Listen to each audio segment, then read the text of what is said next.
విషయాల్లో దేవుని చేతిలో బహుబలంగా వాడబడుతున్న దైవజనులు అభిషక్తులు రెవరెండ్ అజయ్ గారు మన మధ్యలో ఉండటం చాలా సంతోషకరం. నేను కాలేజ్ చదివేటప్పటి నుంచి కూడా మరి అయ్యగారిని చూస్తున్నాను. నిజంగా వారి యొక్క ప్రసంగాలు, వారి యొక్క మాటలు మరి అనేక మందిని ఎంతో బలపరుస్తున్నాయి. అనేక సంఘాలు, దైవజనులు కూడా బలపడుతున్నట్టు చూస్తున్నాం.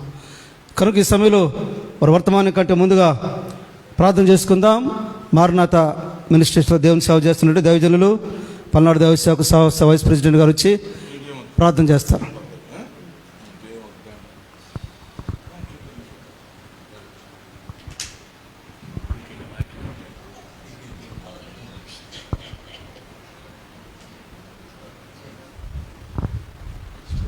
అందరూ తలలు వంచండి, ప్రార్థన చేసుకుందాం.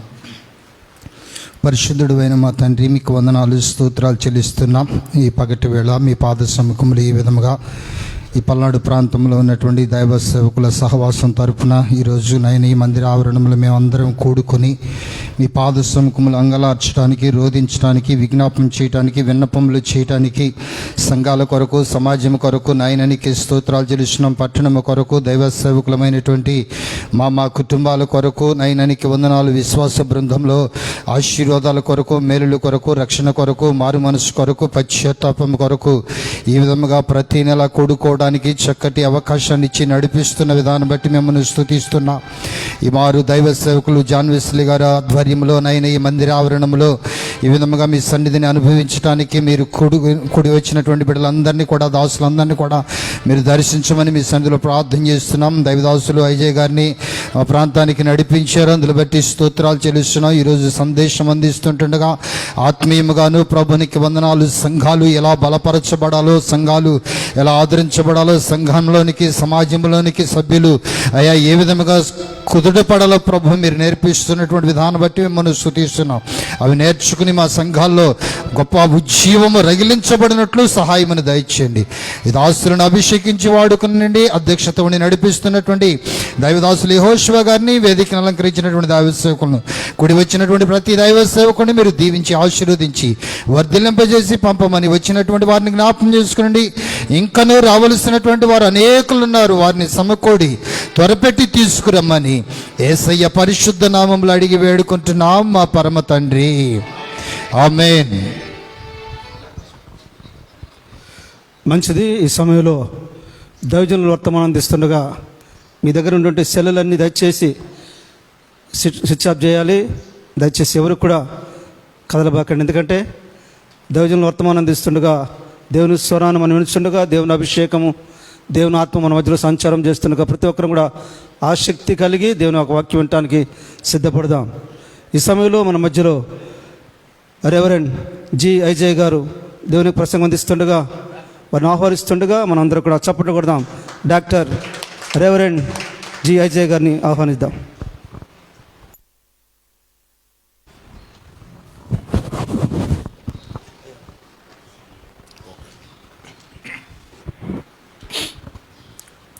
క్రీస్తునందు ప్రియమైన మాచర్ల పల్నాడు దైవ సేవకుల సమావేశం, ఈ ప్రత్యేకమైనటువంటి కూడికకు ఆసక్తితో కూడి వచ్చిన మీ అందరికీ ముందుగా హృదయపూర్వకమైన వందనాలు, శుభాలు తెలియచేస్తున్నాం. ఈరోజు ఈ దైవ సేవకుల సమావేశంలో ఈ విధంగా మీతో కలిసి సహవాసం కలిగి ఉండటానికి, సంతోషించడానికి, వాక్య పరిచర్య చేయటానికి దేవుడు నాకు ఇచ్చిన ఈ శ్రేష్టమైన అవకాశం కొరకు ముందుగా నేను దేవునికి స్తుతులు చెల్లిస్తున్నాను. తర్వాత మరి నన్ను ఆహ్వానించి ఈ మంచి అవకాశం కలిగించిన ప్రియులు, సోదరులు, మరి ఒకప్పుడు మా విద్యార్థి, ఇక్కడ స్థానిక దైవ సేవకులు మరి జాన్ వెస్లీ గారికి, వారి కుటుంబానికి, అలాగే ఈ స్థానిక సంఘానికి నేను ప్రత్యేకమైన వందనాలు, కృతజ్ఞతలు తెలియపరుస్తున్నాను. స్థానిక సంఘానికి శుభాలు తెలియచేస్తున్నాను. ఇంకా ఈ సంఘం దినదినము అభివృద్ధి చెందుచు ఒక చెట్టు వలె ఫలిస్తూ ప్రభు రాకడలో ఎత్తబడే సంఘంలో ఈ సంఘం ఉండాలని మరి సంఘానికి ముందుగా శుభాలు తెలియచేస్తున్నాను. తర్వాత మరి అవకాశం కలిగించినటువంటి మరి ఇక్కడ మన పాస్టర్స్, ముఖ్యంగా మన ప్రెసిడెంట్ గారు జాన్ వెస్లీ గారు, మన కమిటీ ఈ మాచర్ల పల్నాడు దైవ సేవకుల ఈ సమావేశానికి సంబంధించిన కమిటీ వారందరికీ, దైవ సేవకులందరికీ పేరు పేరు వరుసన అందరికీ ప్రత్యేక వందనాలు తెలియజేస్తున్నాను. దైవ సేవకులైనటువంటి మరి మిమ్మలను, మీ కుటుంబాలను, సంఘాలను, పరిచర్యను దేవుడు నిండారుగా దీవించాలని శుభాలు తెలియజేస్తున్నాను. ప్రియులారా, మరి ఈరోజు 11:30 కనీసం 12 గంటలకు ప్రసంగం మొదలైద్ది అనుకున్నాం. ఇంచుమించు ఒక అరగంట ఆలస్యం అవుతుంది, దయచేసి మన్నించండి. మరి ప్రయాణం చేసి మరి కొంత ఆలస్యమైంది. మొత్తానికి మీ మధ్యకు అందుకోవటానికి దేవుడు కృప చూపించారు. ఈ పగటి వేళ ఇప్పుడు మనం దైవ సేవకుల సమావేశంలో ఒక అద్భుతమైనటువంటి సందేశం తీసుకోబోతున్నాం. ఈ సందేశం చాలా ఇంపార్టెంట్. ఈ 2021 సంవత్సరం అంతటా, అలాగే ఈ సంవత్సరంలో మన భవిష్యత్తు కాలంలో మనం మేలు పొందటానికి, మనకు ఉపయోగపడటానికి, మనం బలపరచబడటానికి, దైవ సేవకులని మనమంతా ఒక కుటుంబం, మనమంతా క్రీస్తు శరీరం.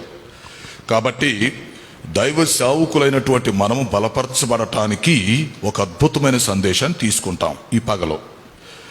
తర్వాత ఈరోజు సాయంత్రం సంఘంలో ప్రత్యేకమైనటువంటి కూడిక ఉంది. మరి సంఘాన్ని బలపరచడానికి, విశ్వాసాన్ని బలపరచడానికి ప్రత్యేకమైన కూడిక ఉంది. ఆ కూడికకు కూడా మరి మీకు సమయం కుదిరితే తప్పకుండా మీరు రావచ్చు అని మిమ్మల్ని ఆహ్వానిస్తున్నాం. సేవకులు రావచ్చు, విశ్వాసులు రావచ్చు, ఎవరైనా రావచ్చు. సాయంకాలం కూటానికి కూడా ప్రేమతో మిమ్మల్ని ఆహ్వానిస్తున్నాం. దయచేసి మీ ప్రార్థనలో మా కుటుంబం కోసం ప్రార్థన చేయండి. అంచు దినాల్లో ఇంకా దేవుని కొరకు గొప్ప సేవ చేసేటట్లుగా దయించి మీ ప్రార్థనలో జ్ఞాపకం చేసుకోవాలని ప్రేమతో మనం చేస్తూ ఉన్నాం.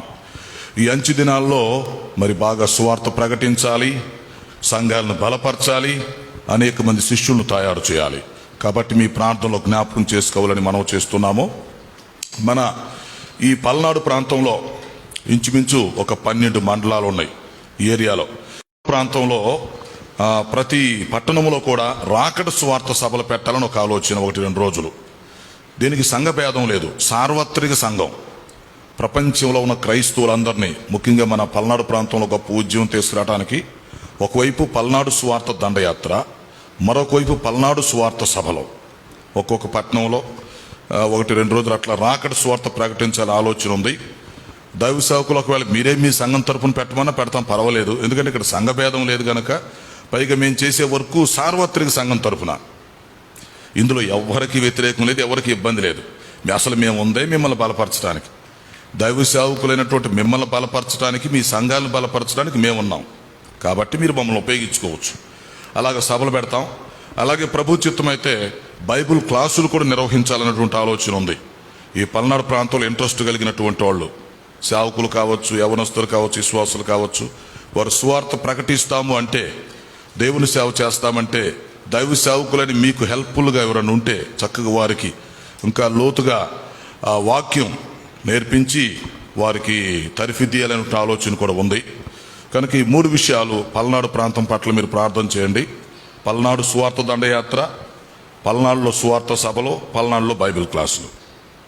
ఈ ప్రాంతంలో గొప్ప ఉద్యమం తీసుకురావాలి. దేవుడు మాకు అప్పగించింది అపోస్తుల పరిచర్య. ఒక్కొక్క ప్రాంతానికి వెళ్ళి ఆ ప్రాంతంలో ఉన్న సేవకులను బలపరుస్తూ, సంఘాలను బలపరుస్తూ, ఆత్మ రక్షిస్తూ, మరి అనేక మంది శిష్యులను తయారు చేయడానికి మేము ఉన్నాం. కాబట్టి మరి మా కోసం మీరు ప్రార్థన చేయండి. మీ యొక్క ప్రోత్సాహం, మీ యొక్క సహాయ సహకారాలు, మీ అమూల్యమైన సలహాలు మాకు ఇవ్వచ్చు. అలాగే తప్పకుండా మమ్మల్ని ఉపయోగించుకొని మీరు గొప్ప సేవ చేయండి. మీరు సేవ చేస్తే మాకు సంతోషం. మిమ్మల్ని బలపరచడానికి, ప్రోత్సహించడానికి మేము ఉన్నాం. కనుక ఈ పల్నాడు ప్రాంతం మీద కూడా ఒక దర్శనంగా పనిచేస్తున్నాం. అలాగే ప్రతి ప్రాంతంలో ఒక్కొక్క ప్రాంతంలో సేవ జరిగిస్తున్నాం. మీరు జ్ఞాపకం చేసుకోవాలని మీకు ప్రేమతో మనం చేస్తున్నాం. గతంలో మన మాచర్ల పట్టణంలో సువార్త సభలు జరిగినప్పుడు ఒకసారి వచ్చాను నేను. అప్పుడు మన కోటయ్య పాస్టర్ గారు, ఆనందరావు గారు, వీళ్ళు చక్కగా ఏర్పాటు చేశారు. చాలా అద్భుతంగా జరిగినాయి ఆ సభలో. వారికి నేను కృతజ్ఞతలు తెలియపరుస్తున్నాను. అలాగే ఇప్పుడు స్థానికంగా ఇక్కడ సేవ చేస్తున్నటువంటి తమ్ముడు జాన్ వెస్లీ, అలాగే ఇక్కడికి రావడానికి సహాయపడినటువంటి పౌలు గారు, తిమోతి గారు ఇక్కడ లేరు. వారికి కూడా నేను ప్రత్యేక వందనాలు తెలియపరుస్తున్నాను. కాబట్టి పరిచర్య అనేది అది దేవుని పని, దేవుడే జరిగించుకోవాలి. మనమంతా కలిసి ఆయన జొత పనివారం, ఆయన తోటలో పనివాళ్ళం. కనుక మన పరిధిలో దేవుని యొక్క పని జరిగించాలి. 2021లో గొప్ప సేవ జరిగించాలని మనం ఆశిద్దాం. ఆ విధంగా మన మనసును సిద్ధం చేసుకుందాం. ఈరోజు నేను చెప్పబోయేటువంటి వర్తమానం మీ అందరికి ఉపయోగపడాలని ఆశిస్తున్నాను. ప్రతి గురువారం ఉదయం 6 గంటలకి ఆరాధన టీవీలో వర్తమానాలు వస్తున్నాయి. దయచేసి నోట్ చేసుకొని చూడండి. రేపు గురువారం కాబట్టి మీకు గుర్తుండిద్ది. ఈ 2021 సంవత్సరం ప్రత్యేకంగా యోధా పత్రిక మీద సీరియల్గా వర్తమానాలు వస్తున్నాయి. మంచి బైబిల్ స్టడీ మీకు మనవి. దయచేసి అందరూ తల వంచండి, చిన్న ప్రార్థన చేసుకుందాం, దేవుని వాక్యం విందాం. అందరూ తల వంచండి, ప్రార్థన చేసుకుందాం. ఒక్క నిమిషం మీ మనసులో ప్రార్థన చేయండి. నా మాటలు నిష్ప్రయోజనము, నా మాటల వల్ల ప్రయోజనం ఉండదు. పరిశుద్ధాత్మ దేవుడు మనతో మాట్లాడాలి. దేవుడు మాట్లాడితే మనం విందాం. నేను కూడా మీతో కలిసి వింటాను. పరిశుద్ధాత్మ మాట్లాడతాడు, మనం వింటాం, అంతే. కనుక ఒక్క నిమిషం ఈరోజు మనకు ఒక స్పెషల్ డేగా ఉండేటట్లుగా, మన ఫాస్టర్స్కి ఒక ఫెస్టివల్గా ఉండేటట్లుగా, ఒక మంచి వర్తమానం మనం తీసుకునేటట్లుగా అందరం ప్రార్థనాపూర్వకంగా ఉందాం. ఒక్క నిమిషం మీ మనసులో ప్రార్థన చేసుకోండి. వర్తమానానికి వెళదాం.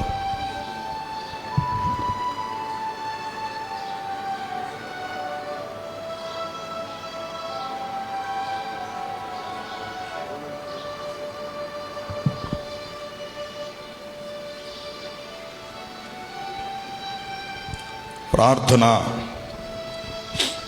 పరిశుద్ధుడు అయిన మా తండ్రి, జీవాధిపతి, మీ ఘనమైన పాదాలకు స్తుతి స్తోత్రము చెల్లిస్తున్నాం. ఈ 2021 సంవత్సరం ఫిబ్రవరి నెల 10వ తేదీ మాచర్ల పల్నాడు దైవ సేవకుల సమావేశంలో మీ వాక్యమును ధ్యానం చేయటానికి మీరిచ్చిన ఈ మంచి అవకాశం కొరకు ముందుగా మీకు స్తుతులు చెల్లిస్తున్నాం. ఇంతవరకు పాటల పరిచర్యలో, అలాగే పాస్టర్ గారి సాక్ష్యంలో కూడా మీరు నడిపించినందుకు మీకు వందనాలు. ఇప్పుడు వాక్య పరిచర్యలో కూడా సహాయం చేయమని మనం చేస్తున్నాం.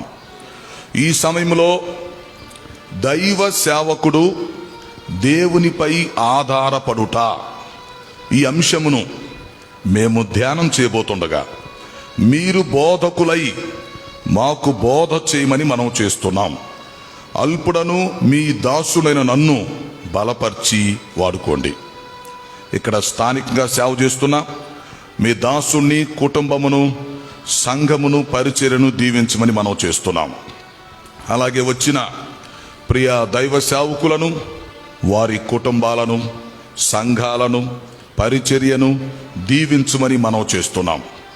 భవిష్యత్తులో ఈ ప్రాంతంలో పల్నాడు సువార్త దండయాత్ర జరగటానికి, ఈ పల్నాడు ప్రాంతం అంతటా రాకడ సువార్త సభలు నిర్వహించబడటానికి, ఈ ప్రాంతంలో మంచి బైబిల్ క్లాసులు జరిగి అనేక మంది శిష్యులు తయారవటానికి అనుగ్రహించమని మనం చేస్తున్నాం. ఇప్పుడు ఈ సేవకుల సమావేశం మీరు ఘనంగా జరిగించండి. మాకు అవసరమైన సందేశం దయచేసి మీరే మహిమ పొందమని యేసు పరిశుద్ధ నామములో అడుగుచున్నాను తండ్రి, ఆమేన్. ప్రియులారా, మంచిది. ఈ దైవ సేవకుల సమావేశమునకు కూడి వచ్చిన మీ అందరికీ మరొకసారి శుభాలు, ప్రత్యేక వందనాలు తెలియచేస్తూ మిమ్మల్ని అందరినీ వర్తమానం కొరకు ఆహ్వానిస్తున్నాం.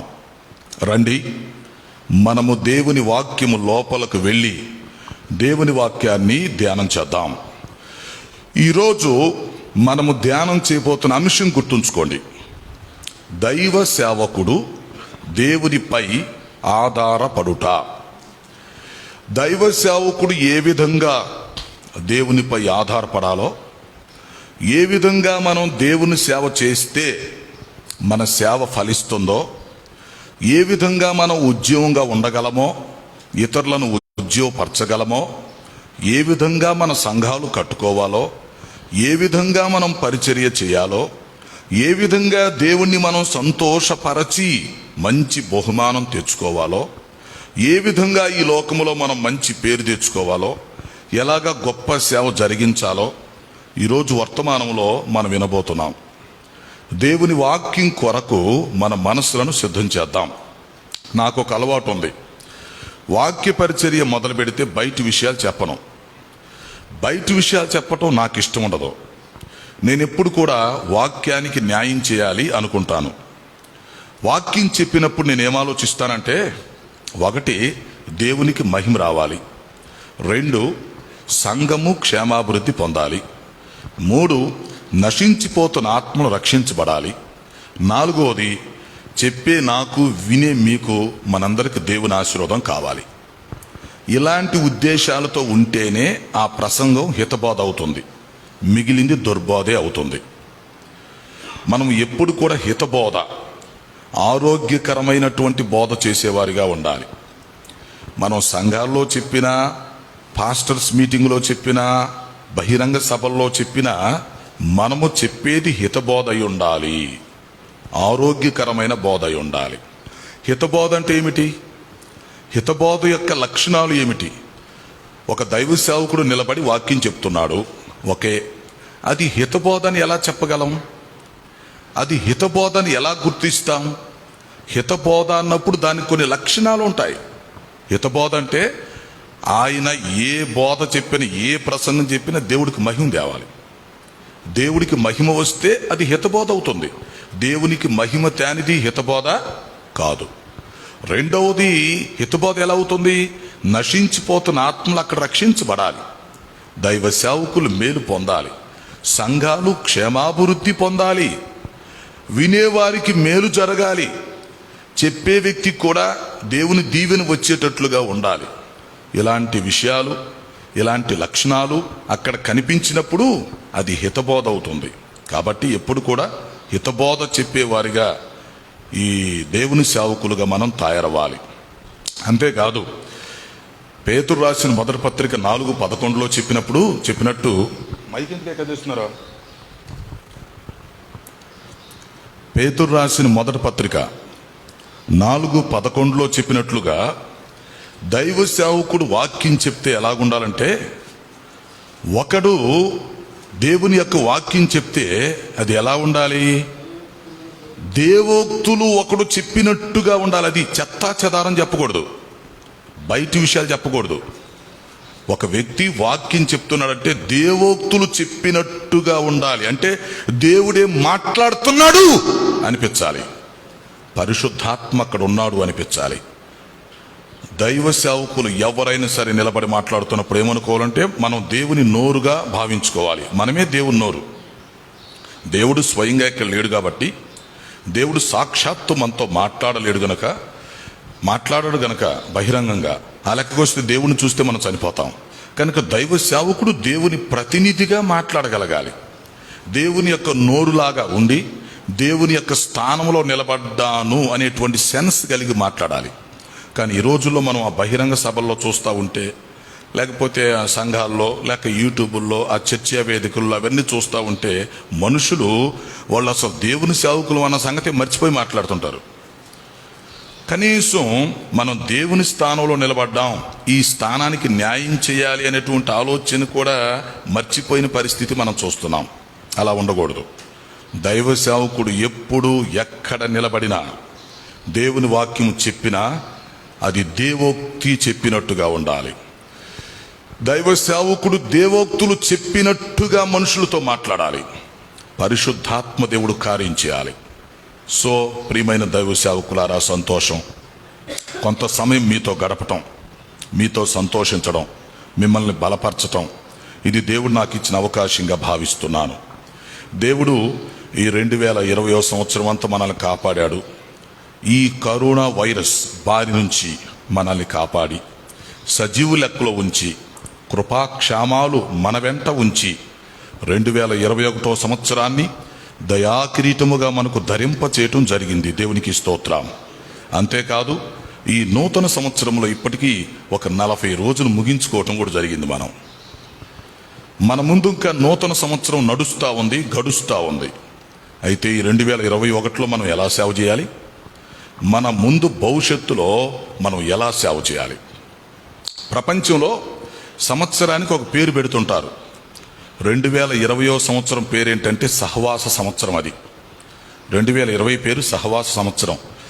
దేవునితో, పరిశుద్ధులతో, మంచి సహవాసం కలిగి ఉండవలసిన సంవత్సరం అది. అయితే 2021 ఏందో తెలుసా? దీనిని వ్యక్తిగత సంవత్సరం అంటారు. 2021 పేరు, టైటిల్ ఇది వ్యక్తిగత సంవత్సరం. అంటే ఈ సంవత్సరం ప్రతి వ్యక్తి కూడా వ్యక్తిగతంగా ఒక పునాది వేసుకోవాలి, వ్యక్తిగతంగా ముందు బలపడాలి, వ్యక్తిగతంగా ముందు ఉజ్జింపబడాలి. ఎందుకంటే వ్యక్తిగతంగా మనం బలపరచబడితే నెక్స్ట్ మన కుటుంబాన్ని బలపరుచుకోవచ్చు, ఆ తర్వాత మన సంఘాన్ని బలపరుచుకుంటాం, తర్వాత సమాజాన్ని బలపరుస్తాం. అసలు వ్యక్తిగతంగా మన దగ్గరే ఉద్యమం లేనప్పుడు, వ్యక్తిగతంగా మనమే బలపరచబడలేని పరిస్థితిలో ఉంటే, మనకే ఒక పునాది లేనప్పుడు, భక్తి లేనప్పుడు మన కుటుంబంలో మన ఉద్యమం ఎలా తీసుకురాగలం? మన స్థానిక సంఘాలలో, మన సహవాసాలలో, మన సమాజంలో మనము ఉజ్జీవాన్ని తీసుకురావాలంటే అది చాలా కష్టమవుతుంది. కాబట్టి వ్యక్తిగతంగా పునాది పడాలి, వ్యక్తిగతంగా ఉద్యమం రావాలి, వ్యక్తిగతంగా సవాలుగా నిలబడగలగాలి. అందువల్ల 2021 సంవత్సరం వచ్చింది, మనల్ని సవాల్ చేస్తుంది. 2021 మనకు ఒక మంచి దర్శనం ఇస్తుంది. ఏమిటి? వ్యక్తిగతంగా నువ్వు ఎలా ఉంటావు, వ్యక్తిగతంగా నీ జీవితం ఏంటి, నీ భవిష్యత్తు ఏంటి, నీ ఆత్మీయ పరిస్థితి ఏంటి, నీ శారీరక మానసిక ఆత్మీయ పరిస్థితి ఏంటి, నీ ఆరోగ్య పరిస్థితి ఏంటి, నీ ఆర్థిక పరిస్థితి ఏంటి, నీ సర్కిల్ ఏంటి, నీ కమ్యూనికేషన్ ఏంటి, లేకపోతే నీ భక్తి ఏంటి, నీ విధానం ఏంటి? మన వ్యక్తిగత జీవితాన్ని ప్రశ్నిస్తుంది, సవాల్ చేస్తుంది ఈ సంవత్సరం. కాబట్టి మనమందరం మన వ్యక్తిగత జీవితాన్ని జాగ్రత్తగా కాపాడుకుంటూ, మనము ఉద్యమంగా ఉండి మన కుటుంబాన్ని, మన సంఘాలను, మన సహవాసాన్ని, ఈ సమాజాన్ని మనం ఉద్యోగపరచగలగాలి. దేవునికి స్తోత్రం. రైట్, మంచిది. మనం లోపలికి వెళ్ళిపోదాం. ఈరోజు మనము ధ్యానం చేయబోతున్న అంశం, దైవ సేవకుడు దేవునిపై ఆధారపడుట. ఒక దైవ సేవకుడు ఎలాగ సేవ చేయాలి, ఎలాగ పరిచర్య చేయాలి, ఎలాగ దేవునిపై ఆధారపడాలి, ఈ విషయాలు మనం ధ్యానం చేయబోతున్నాం. మరి పరిచయం కోసం ఉపోద్ఘాతంలో 2 మాటలు నా గురించి మీకు తెలియపరుస్తాను. ఎందుకంటే మిమ్మల్ని ప్రోత్సహించడానికి అలాగే మీరు నా కోసం ప్రార్థన చేయడానికి కూడా వీలుగా ఉంటుంది కనుక 2 మాటలు చెప్పి నేను వర్తమానం లోపలికి వచ్చేస్తాను. మరి నా పేరు ఐజయా, మీ అందరికి తెలుసు. నేను నా 17వ సంవత్సరంలో మారుమనసు పొందాను, 18వ సంవత్సరం బాప్తీసం తీసుకున్నాను. 20వ సంవత్సరం నుండే దేవుని సేవకు సమర్పించుకొని నేను సేవలోకి రావడం జరిగింది. ఇంచుమించు 25 సంవత్సరాలకు పైగా దేవుని యొక్క సేవలో దేవుడు తన పనిలో వాడుకుంటూ వచ్చాడు, గొప్ప సేవ జరిగిస్తూ వచ్చాడు. దేవుడు నాతో పాటు కుటుంబాన్ని కూడా సేవలో వాడుకుంటూ వచ్చాడు. శాంతి మార్గం సహవాసం అనేటువంటి ఒక మినిస్ట్రీ స్థాపించాం. ఇంచుమించు ఒక 50-60 సంఘాలు కట్టి అనేక మందికి సేవకులకు ట్రైనింగ్ ఇచ్చి వాళ్ళకి అప్పగించాను. ఎన్నో సంఘాలు కష్టపడి కట్టి సంఘాలు అప్పగించడం జరిగింది. ఎలోహిం బైబిల్ స్కూల్ స్థాపించాం 1999లో. అప్పటి నుంచి ఆయా స్థలాల్లో ఈ బైబిల్ స్కూల్ బ్రాంచెస్ నడుస్తున్నాయి. ఇంచుమించు ఒక 1500 మందికి ట్రైనింగ్ ఇచ్చాను. మా బైబిల్ స్కూల్లో ట్రైనింగ్ అయి బయటికి వెళ్ళిన వాళ్ళు ఇప్పుడు అక్కడక్కడ ఇంచుమించు 1000 మందికి పైగా సేవ చేస్తున్నారు. ఒకప్పుడు మరి తమ్ముడు జాన్ వెస్లీ కూడా అక్కడ బైబిల్ స్కూల్కి వచ్చినప్పుడు మరి తను కూడా విద్యార్థిగా ట్రైనింగ్ తీసుకున్నాడు మా దగ్గర షార్ట్ టర్మ్ బైబిల్ కోర్సులో. మరి ఈరోజు ఇక్కడ జాన్ వెస్లీ వచ్చి ఇలాగ సంఘం గట్టి సేవ చేస్తుంటే మాకు ఎంతో సంతోషం అనిపిస్తుంది. విత్తనాలు చల్లాము, విత్తనాలు బ్రతికి ఫలిస్తున్నాయి. కాబట్టి ఇంచుమించు ఒక 1000 మందికి పైగా అక్కడక్కడ బ్రహ్మాండమైనటువంటి సేవ చేస్తున్నారు. కానీ నేను మాత్రం సింపుల్గా ఉంటాను, ఇప్పుడు బయటపడను. నేను బయటపడాల్సిన పని లేదు, గొప్పలు చెప్పాల్సిన పని లేదు, పబ్లిసిటీ అక్కర్లేదు, పని కావాలి. కాబట్టి ఈ బైబిల్ స్కూల్ ద్వారా గొప్ప సేవ జరుగుతుంది. ఈ ఆరాధన టీవీలో గత 12 సంవత్సరాల నుంచి వర్తమానాలు అందిస్తున్నాను. అసలు ఆంధ్రప్రదేశ్లో ఆరాధన టీవీ ఏర్పడినప్పుడు ఫస్ట్ బోని నేనే, ఆరాధన టీవీకి మొదటి స్పీకర్ని. అంటే మన ఆంధ్ర రాష్ట్రంలోనే మొట్టమొదటిగా టీవీ పరిచయం స్టార్ట్ చేసాం ఇక్కడ. అయితే ఈ మధ్యలో గొప్ప సేవకులు వచ్చారు, బ్రహ్మాండమైన సేవ చేస్తున్నారు టీవీలో, సంతోషం. 12 సంవత్సరాల నుంచి విరామం లేకుండా చక్కగా గ్యాప్ లేకుండా టీవీ పరిచయం నడుస్తూ ఉంది. ఎంతోమంది తెలుగు ప్రజలు మేలు పొందుతున్నారు.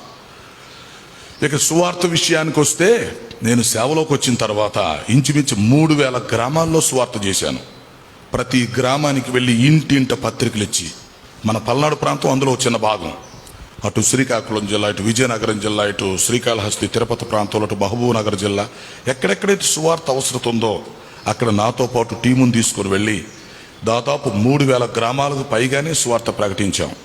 నేను మీటింగ్స్లో స్పీకర్గా వెళితే వేలు కట్టలు నా చేతికి వచ్చాయి. ఆ డబ్బులను తీసుకెళ్లి సువార్త ఖర్చు పెట్టేవాడిని. ఇటు స్టూడెంట్స్కి ట్రైనింగ్ ఇవ్వటానికో, లేకపోతే మిషనరీ పరిచర్యకో, గ్రామాల్లో సువార్త ప్రకటించడానికో, సాంఘిక సేవ చేయటానికో ఒకవైపు నుంచి డబ్బు వస్తే మరొక నుంచి ఖర్చు పెడుతూ ఉండేవాడిని. అలాగ బ్రహ్మాండమైనటువంటి సేవ ఈ ఆంధ్ర రాష్ట్రాల్లో చేయడానికి దేవుడు కృప చూపించాడు. 2011లో the best rural evangelist in Andhra Pradesh అని కేంద్ర మంత్రితో అవార్డు వచ్చింది నాకు. ఇక్కడ రవీంద్ర భారతిలో పిలిచి అవార్డు ఇచ్చారు, ఈ ఆంధ్రప్రదేశ్లో గొప్పగా సువార్త ప్రకటించిన వ్యక్తి అని. కానీ ఎన్నడూ ఇవన్నీ బయటకు రాలేదు. ఎందుకు? ఇప్పుడు కూడా రావు. అయితే ఎందుకు వస్తాయి? ఇవి సేవకులను ప్రోత్సహించడానికి, అంతే. ఒకే మాట, దేవునికి మహిమ రావాలి, సేవకులను ప్రోత్సహించాలి. ఒక కళ్ళు లేనటువంటి వ్యక్తిగా, ఒక మధ్య తరగతిలో పుట్టి, ఒక మామూలు వ్యక్తిగా ఇంత గొప్ప సేవ జరిగిస్తున్నప్పుడు, దేవుడు నన్ను ఇంతగా వాడుకుంటున్నప్పుడు, దైవ సేవకులైనటువంటి మీరు ఎంత గొప్పవారు. దైవ సేవకులైనటువంటి మిమ్మల్ని ఎవరినైనా దేవుడు వాడుకోవటానికి సమర్థుడు. నన్ను వాడుకుంటున్న దేవుడు మిమ్మల్ని ఎవరినైనా వాడుకుంటాడు. నన్ను పోషిస్తున్న దేవుడు మిమ్మల్ని తప్పకుండా పోషిస్తాడు. ఇంకా మీకు కాళ్ళు చేతులు అవయవాలన్నీ బాగుండొచ్చు, ఉన్నాయి. తర్వాత మీకు తలంతులు కూడా ఉండొచ్చు, మీ చేతిలో డబ్బులు ఉండొచ్చు, ఆరోగ్యం ఉండొచ్చు, మిమ్మల్ని ప్రోత్సహించే వాళ్ళు ఉండొచ్చు. Very good. కానీ ఈరోజు దేవుని పక్షంగా నిలబడితే దేవుడు ఎందుకు వాడుకోడు? ఎందుకు నిరుత్సాహపడాలి? ఎందుకు వెనకబడాలి? నన్ను వాడుకున్న దేవుడు మిమ్మల్ని ఎందుకు వాడుకోడు? అది నా ప్రశ్న. నన్ను పోషిస్తున్న దేవుడు మిమ్మల్ని పోషిస్తాడు. ఒక విధంగా చెప్పాలంటే కళ్ళు లేకుండా నేను సేవ చేయటం చాలా కష్టం. ఎవరో ఒకరి మీద ఆధారపడాలి. అసలు ఇంకొక విధంగా చెప్పాలంటే నాతో పాటు స్కూల్లో చదువుకుంటున్న వాళ్ళు చాలామంది ఇప్పుడు అడుక్కు తింటున్నారు. నా సీనియర్స్ వాళ్ళు అడుక్కుంటున్నారు చాలామంది. కొన్నిసార్లు ట్రైన్లో వెళుతున్నప్పుడు వాళ్ళు నాకు తెలుసు, నేను వాళ్ళకి తెలియదు. వాళ్ళని చూసినప్పుడు ఆశ్చర్యం అనిపించింది. కొన్నిసార్లు బాతుల్లోకి వెళ్ళి తలుపేసుకుని ఏడుస్తుంటాను నేను ట్రైన్లో. ఎందుకు చెప్పమంటారా? నాతో చదువుకొని నాకంటే సీనియర్లు గుండి రైలు బండిలో కొంతమంది అడుక్కుంటా, కొంతమంది పిన్నీసులో అమ్ముకుంటూ చిన్న చిన్న వ్యాపారం చేసుకుంటూ, కొంతమంది ఈ మధ్య కొంచెం ఉద్యోగాలు చేసుకుంటున్నారు. కానీ దేవుడు తన దైవ సేవ కొరకు పిలుచుకున్నాడు, తన పరిచర్య చేయటానికి పిలుచుకున్నాడు. దేవదూతలకు లేనటువంటి దివ్యమైనటువంటి సేవ అప్పగించాడు. ఆంధ్రప్రదేశ్లో మరి ఇన్ని సంఘాలు కట్టడానికి, ఎంతోమంది సేవకుల్ని బలపరచడానికి, రాకడ సువార్త ప్రత్యేకంగా ప్రకటించడానికి ఇతర రాష్ట్రాల్లో, ఇతర దేశాలు సైతం వెళ్ళి దేవుని యొక్క సేవ జరిగిస్తున్నాం. నా కోరిక ఏంటంటే నేను చనిపోయేలోపు ఇంకో గొప్ప సేవ చేయాలి. నేను ఆన్ డ్యూటీలో ఉండి చనిపోవాలి, గొప్ప సేవ చేయాలి. 2015లో నాకు హార్ట్ స్ట్రోక్ వచ్చింది. 5 రోజులు ఐసీలో ఉన్నాను. రేపు ప్రొద్దున్నే ఆపరేషన్ చేయాలన్నారు. మళ్ళీ వస్తానని చెప్పి వచ్చి హాస్పిటల్ నుంచి ఇంతవరకు వెళ్ళా. అలాంటి వ్యక్తిని మీరు చూడగలరా? హార్ట్ పేషెంట్గా ఐసీలో ఉండి రేపు ప్రొద్దున్నే నాకు ఆపరేషన్, కొంచెం తగ్గింది, మళ్ళీ వస్తాను సార్, నేను సిద్ధపడలేదండి, మళ్ళీ వస్తానన్నా. సరే అన్నారు, వచ్చే ఇంకెళ్ళలేదు. 2015లో చెన్నై హాస్పిటల్ నుంచి బయటకు వచ్చి ఇంతవరకు హాస్పిటల్కి వెళ్ళలేదు. దేవుడు స్వస్థపరిచాడు. దేవునికి స్తోత్రం. 2020లో జనవరిలో బ్రెయిన్ స్ట్రోక్ వచ్చింది నాకు. సంవత్సరం క్రితం బెంగళూరు మీటింగ్స్లో ఉన్నప్పుడు మధ్యాహ్నం బ్రెయిన్ స్ట్రోక్ వచ్చింది, సాయంత్రం కల్లా ప్రసంగం చేశా. ఇంతవరకు మళ్ళీ హాస్పిటల్కి వెళ్ళలేదు. ఎవరు చేత ఇద్దండి ఇది? ఇది మనుషులకు సాధ్యమా? సాధ్యం కాదు. దేవుడు కృప చూపించకపోతే ఎవరి వల్ల కాదు. 2015లో హార్ట్ ప్రాబ్లం వచ్చి 2020లో బ్రెయిన్ స్ట్రోక్ వచ్చి ఎవడు బ్రతుకుతాడు? బ్రతికినా లాంగ్ సిక్ అయి ఉండాలి కదా, మంచంలో ఉండాలి కదా, లైఫ్ లాంగ్ మెడిసిన్ వాడాలి కదా. దేవుడు కాపాడుతున్నాడు. ఎందుకంటే ఆయన కోసం ఇంకా పనిచేయాలి. మీలాంటి సేవకులందరికీ మేము సేవ చేయాలి. మేము ఉందో దేనికంటే మీకు సేవ చేయటానికి, మిమ్మల్ని ప్రోత్సహించడానికి. అంతేగాని మేము ఇక్కడ గొప్పలు చెప్పుకోవడానికి, అధికారాల కోసం, పదవుల కోసం కాదు. అసలు మీకు సేవ చేయాలి. మీరు గొప్పోళ్ళు, దైవ సేవకులని మీరు అందరు గొప్పోళ్ళు. ఆ గొప్పతనం మీకు తెలియకపోవచ్చు, నాకు తెలుసు మీ గురించి. మీరు గొప్పోళ్ళు. మీరు దేవుని చేత ఏర్పాటు చేయబడినటువంటి వాళ్ళు, పిలువబడినటువంటి వాళ్ళు. ఒకవేళ మీ విలువ మీకు తెలియకపోవచ్చు, మీ విలువ ఇతరులకు కూడా తెలియకపోవచ్చు, నాకు తెలుసు. దైవ సేవకులైనటువంటి మీ విలువ నాకు తెలుసు. కనుక మేముండేది దేనికి? మీకోసం ప్రార్థన చేయాలి, మీకు సర్వీస్ చేయాలి, మిమ్మల్ని ప్రోత్సహించాలి. మీరందరూ మంచిగా సంఘాలు కడతా ఉంటే, మీరు బాగా వాక్యం చెప్తా ఉంటే, మీరు సేవ చేస్తూ ఉంటే మేము సంతోషించాలా. మా ఉద్దేశం అదే. అందుకని నేను ముందే చెప్పాను, దేవుడు మాకు అప్పగించింది అపోస్తుల పరిచర్య. ఈ రోజుల్లో కొంతమందిని చూస్తూ ఒకళ్ళు విమర్శిస్తూ ఉంటారు. నేను ఎప్పుడు ఎవరిని విమర్శించను, అసలు విమర్శల జోలికి నేను వెళ్ళను. ఏ సంఘానికి సపోర్టు, ఏ సంఘానికి వ్యతిరేకత అనేది నా పద్ధతి కాదు. అసలు సిద్ధాంతం చెప్పను. సార్వత్రిక సంఘం కావాలి. దైవ సేవకులని మీరు అందరూ గొప్పగా సేవ చేయాలి. ఎవరు మమ్మల్ని ఉపయోగించుకుంటారు, వచ్చి వాక్యం చెప్తాం, అక్కడ రక్షించబడ్డ వాళ్ళు మొత్తం నా సంఘానికి అప్పగిచ్చేసి వెళ్ళిపోతాం. ఎందుకంటే దేవుడు ఎవరికి అప్పగిచ్చే పని వాళ్ళది, ఎవరి పని వాళ్ళు చేయాలి. కుక్క పెత్తనం గాడికి ఎందుకు? దేవుడు నాకు అప్పగిచ్చిన పని నేను చేస్తాను, మిమ్మల్ని ప్రోత్సహిస్తాం, అది నాకు అప్పగిచ్చిన పని నేను చేస్తాను. దేవుడు చిన్న వయసులో సేవ కోసం పిలుచుకున్నాడు, తన పనిలో వాడుకుంటున్నాడు, ఈరోజు సాక్షిగా నిలబెట్టుకుంటున్నాడు. కాబట్టి ప్రియులారా, మన మాచర్ల ప్రాంతంలో, మన పల్నాడు ప్రాంతంలో మంచి వేడి ఉష్ణోగ్రత ఎక్కువ. ఆ ఉష్ణోగ్రత కాదు, ఈ ఉష్ణోగ్రత కూడా రావాలా. శరీర సంబంధమైన ఉష్ణోగ్రత కాదు, ఆత్మీయ మంటలు కూడా మండాలి. ఆ టెంపరేచర్తో పాటు ఈ టెంపరేచర్ కూడా లెగిస్తే సూపర్గా ఉండిద్ది. వార్తల్లో చెప్తా ఉంటారు, ఈ రామగుండం ఒకటను 2 చెంతలు ఒకటి ఉష్ణోగ్రత ఎక్కువ అని చెప్తుంటారు వార్తల్లో. ఇంత ఉంది టెంపరేచర్ అని. సో ఈ ఎండలు ఎక్కువ ఉండి ఈ టెంపరేచర్ కాదు, ఈ స్పిరిచువల్ టెంపరేచర్ పెరగాల. పల్నాడు ప్రాంతంలో గొప్ప ఉద్యమం రావాలి, కదలికి రావాలి. పల్నాడు అంటే స్పెషల్గా ఉండాలంతే. కాబట్టి దైవ సేవకులని మీరందరూ ఐక్యతగా ఉండండి, సామర్థ్యంగా ఉండండి. మనం అంతా దేవుని పిల్లలం.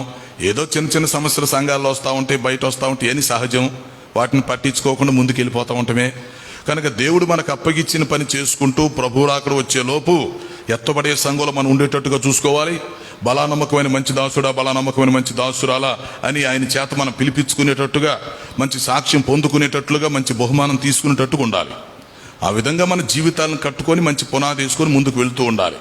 కాబట్టి ఈరోజు కొంత సమయం దేవుని వాక్యం ద్వారా మరి మిమ్మల్ని ప్రోత్సహించాలని, మీరు మంచి నిర్ణయాలు తీసుకునేటట్టుగా మిమ్మల్ని ప్రేరేపించాలనేది మా ఉద్దేశం. అందుకని ముందు నా సాక్షి కూడా మీకు తెలియపరిచాను. ఎందుకంటే అలాగే మీరు కొంచెం ప్రోత్సహించబడతారని, సవాలుగా తీసుకుంటారని. మరి పలానా వ్యక్తి అంత సేవ చేసినప్పుడు నేను ఎందుకు చేయలేను? ఆయన కళ్ళు లేకుండానే, లేకపోతే మరి సరైన ప్రోత్సాహం లేకుండానే, మరి ఆయన ఒక మధ్య తరగతిలో ఉండి ఈరోజు ఇంత స్థితిలో ఎలా సేవ చేసినప్పుడు నేను ఎందుకు చేయను? దేవుడు నన్ను ఎందుకు వాడుకోడు? అంటే దేవుడు పక్షపాత? మనందరికి ఒకే దేవుడు కాదా? మనందరూ ఆయన సేవకులం కాదా? కనుక దేవుడు ఎవరినైనా వాడుకుంటాడు. ముందు నిలబడాలి. మీరు ఆ నిలబడటం కోసమే ఈ సాక్ష్యం చెప్తున్నాను. మీరందరూ గొప్ప గొప్ప సేవ చేస్తారు నాకు తెలుసు. దేవుడు మిమ్మల్ని వాడుకుంటాడు మాకు తెలుసు. మీరు భవిష్యత్తులో ఇంకా మంచి మంచి సంఘాలు కడతారు, మీ ద్వారా అద్భుతాలు జరుగుతాయి. అయ్యని మీకంటే ముందు మాకు తెలుసు. కాబట్టి మీరు నిలబడితే దేవుడు మిమ్మల్ని వాడుకోవటానికి ఎప్పుడు రెడీ. కాబట్టి ఎలా మనం సేవ చేయాలి, ఎలా మన సంఘాన్ని కట్టుకోవాలి, ఎలా మన సమస్యలు పరిష్కారం చేసుకోవాలి, ఎలాగ ఉద్యమంగా ఉండాలి, అది ఇప్పుడు మన టాపిక్. సో ఈరోజు మనం ఆలోచించబోతున్న విషయం ఏంటి? దైవ సేవకుడు దేవునిపై ఆధారపడుట. దీని గురించి కొద్దిసేపు క్లుప్తంగా దేవుని వాక్యం ధ్యానం చేద్దాం.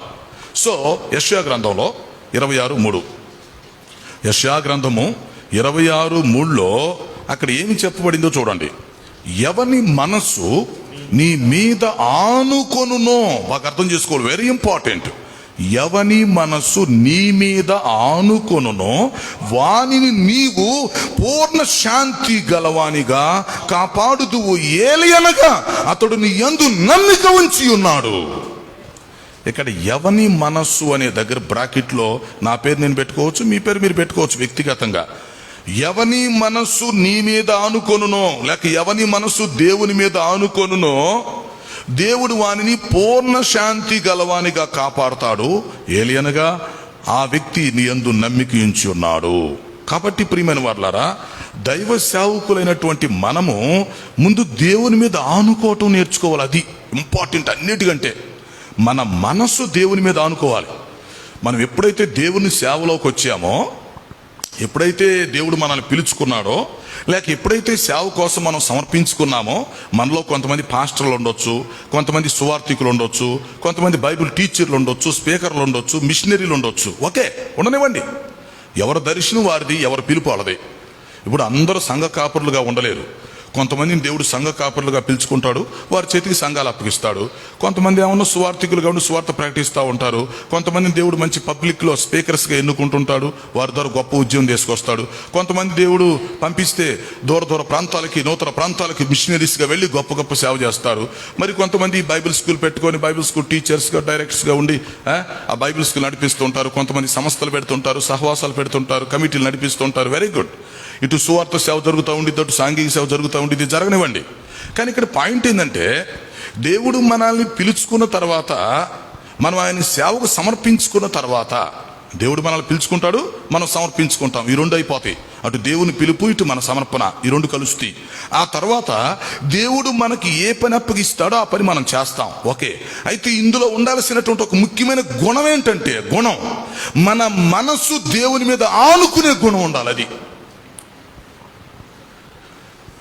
దైవ సేవకుని యొక్క మనస్సు దేవుని మీద ఆనుకోవాలి. దైవ సేవకుడు దేవునిపై ఆధారపడేటువంటి అనుభవం కావాలి. నువ్వు సేవకుడు అయినా సేవకురాలు అయినా, చిన్న సేవకుడు అయినా పెద్ద సేవకుడు అయినా, చదువున్నా చదువు లేకపోయినా, పల్లెటూరులోనో పట్టణంలోనో ఎక్కడ పని చేసినా ఎవరైనా పర్వాలేదు. కానీ మనము ఒక దైవ సేవకులుగా దేవుడు మనల్ని పిలిచినప్పుడు, మనం సేవకు సమర్పించుకున్నప్పుడు, లేక దేవుడు మనకు అప్పగించిన పని మనం చేస్తూ ఉన్నప్పుడు, ఇక్కడ ఒక పాయింట్ మనకు అర్థం వస్తుంది. ఇక్కడ ఒక గుణం గురించి మనం ఆలోచించవలసి వస్తుంది. ఏమిటంటే, మన మనస్సు నిజంగా దేవుని మీద ఆనుకుంటుందా? అది మనల్ని పిలిచినటువంటి మన దేవుని మీద, మనకు పని అప్పగించినటువంటి దేవుని మీద, మనకు పరిచర్య అప్పగించి, మనకు దర్శనమిచ్చి, లేక మనలో పరిశుద్ధాత్మను ఉంచి మనల్ని నడిపిస్తూ, ప్రేరేపిస్తూ, లేక మనకు భారాన్ని పుట్టిస్తూ, లేక మనల్ని పోషిస్తూ, మనల్ని సంరక్షిస్తూ, లేక మనకు తలంతులు ఇచ్చి, కృపావరాలు ఇచ్చి మనల్ని వాడుకుంటున్నటువంటి మన దేవుని మీద మన మనస్సు ఆనుకుంటుందా? ఈ ప్రశ్నకు జవాబు కావాలి. ఎందుకంటే మన మనస్సు దేవుని మీద ఆనుకోకపోతే, దేవునితో మనం వ్యక్తిగత సంబంధం కలిగి ఉండకపోతే, దేవునితో మనం వ్యక్తిగతంగా సహవాసం చేయలేకపోతే, ప్రియులారా, తాత్కాలికంగా సేవ చేస్తున్నాం అనుకుంటాం, కానీ ఆ సేవలో నిజంగా ఫలితాలు రావు. తాత్కాలికంగా మనం సేవ చేస్తున్నట్టుగా అనిపించింది, లేక ఎన్నో సంవత్సరాల నుంచి మనం సేవ చేస్తూ సీనియర్ సేవకులుగా ఉండొచ్చు, పెద్ద పెద్ద సంఘాలు కట్టొచ్చు, పెద్ద పెద్ద బిల్డింగ్స్, చర్చెస్ కట్టొచ్చు, మీటింగ్స్ పెట్టొచ్చు, వేల మంది, లక్షల మంది విశ్వాసులు మన దగ్గరికి రావచ్చు. కానీ పాయింట్ అవుట్ ఉంది ఇక్కడ. దేవునిపై మన మనస్సు ఆనుకోకపోతే, దేవునిపై మనం ఆధారపడకపోతే, కొంతకాలం తర్వాత ఏమైందంటే ఆ సేవ దెబ్బతినిద్ది, ఆ సంఘాలు దెబ్బతింటాయి, ఆ సంఘాలు చీలిపోతాయి, చెదిరిపోతాయి. మనం మరణించిన తర్వాత ఆ సేవ నిలబడదు. కొన్నిసార్లు మన జీవితంలో మధ్యలో కూడా ఆ సేవ దెబ్బతినవచ్చు. ఈ విషయాలు చాలా మందికి తెలియదు. ఇప్పుడు ప్రజెంట్ ఎలా ఉంది అనేది ఒక పాయింట్ అయితే, భవిష్యత్తులో ఎలా ఉండిద్ది అనేది ఇంకో పాయింట్ కూడా ఉండిద్ది. కాబట్టి మన సేవ నిలబడాలంటే, అది బాగా అభివృద్ధి చెందాలా, అది స్థిరంగా ఉండాలా, మన జీవితకాలం అంతా మనం బ్రహ్మాండమైన సేవ చేయగలగాల, రేపు మనం చనిపోయినా కూడా సేవ నిలవగలగాల, తర్వాత మనం చేసినటువంటి సేవ యొక్క ఫలితం మన శిష్యులు అనుభవించగలగాలి, లేకపోతే రేపు మన పిల్లలకి అది ఆశీర్వాదంగా మిగలాలి. ఇదంతా జరగాలంటే ఇదంతా మన మీద ఆధారపడి ఉంది. ఇప్పుడు మనం కష్టపడి సేవ చేస్తున్నాం, రేపు మన పిల్లలకి ఆశీర్వాదం రావాలి. తల్లిదండ్రులుగా మనం సేవ చేస్తున్నప్పుడు మనం చేసిన సేవను బట్టి మన పిల్లలకు ఆశీర్వాదం రావాలి. అలాగే మనం సేవ చేస్తున్నప్పుడు మన శిష్యులు కూడా గొప్పలు అవ్వగలగాలి. రేపు మనం మరణించిన తర్వాత కూడా మనం చేసిన సేవ నిలబడగలగాలి. మనం చేసిన సేవ సజీవమైన పరిచర్యగా ఉండాలి. ఈ రోజు ఉన్న సేవ రేపు భవిష్యత్తులో మంచి ప్రోగ్రెసి, మంచి అభివృద్ధి పదం మనకు కనిపించాలి. అయితే ఇదంతా ఎప్పుడు జరిగిద్దంటే అది మన చేతిలోనే ఉంది. ఇప్పుడు నా జీవితం నా చేతిలో ఉంది, మీ జీవితం మీ చేతిలో ఉంది. ఇక్కడ చిన్న సూత్రం లేక గుణం ఏంటి? దేవుని మీద ఆనుకునేటువంటి స్థితి కావాలంటే. మిగతా విషయాల తర్వాత సంగతి, డబ్బుల సంగతి తర్వాత, దొరల సంగతి తర్వాత, మనుషుల సంగతి తర్వాత, ఈ బిల్డింగుల సంగతి, వాహనాల సంగతి తర్వాత చూద్దాం. అసలు ముందు ఒక వ్యక్తికి దేవుని మీద ఆనుకునేటువంటి గుణం, పరిస్థితులు అనుకూలంగా ఉన్నా, పరిస్థితులు ప్రతికూలంగా ఉన్నా, సమస్యలు వచ్చినా, శ్రమలు వచ్చినా, శోధనలు వచ్చినా, టెన్షన్లు వచ్చినా, ఒంటరిగా ఉన్నా, కుటుంబంతో ఉన్నా, టీముతో ఉన్నా, గ్రూప్తో ఉన్నా, ఎక్కడున్నా ఒకటే సూత్రం, ఒకటే సూత్రం. ఏమిటది? దేవుని మీద నువ్వు ఆనుకుంటున్నావా? నీకు నీ దేవుడికి మీ ఇద్దరికి మధ్య మంచి సంబంధం ఉందా? అది నువ్వు దేవుని మీద ఆనుకునే వ్యక్తివైతే ఎప్పటికీ ఎక్కడికి వెళ్ళలేవు, అంటే తొలగిపోవు. నీవు తొలగిపోలేవు, నీ ట్రాక్ దెబ్బతినదు, అలాగే నీ సేవ కూడా దెబ్బతినదు. దేవుని మీద ఆనుకోవాలి. ఇక్కడ యెషయా ఎంత మంచి గొప్ప వాక్కులు చెప్తున్నాడండి. ఎవని మనస్సు నీ మీద, ఎంత బాగుందో చూడండి అది.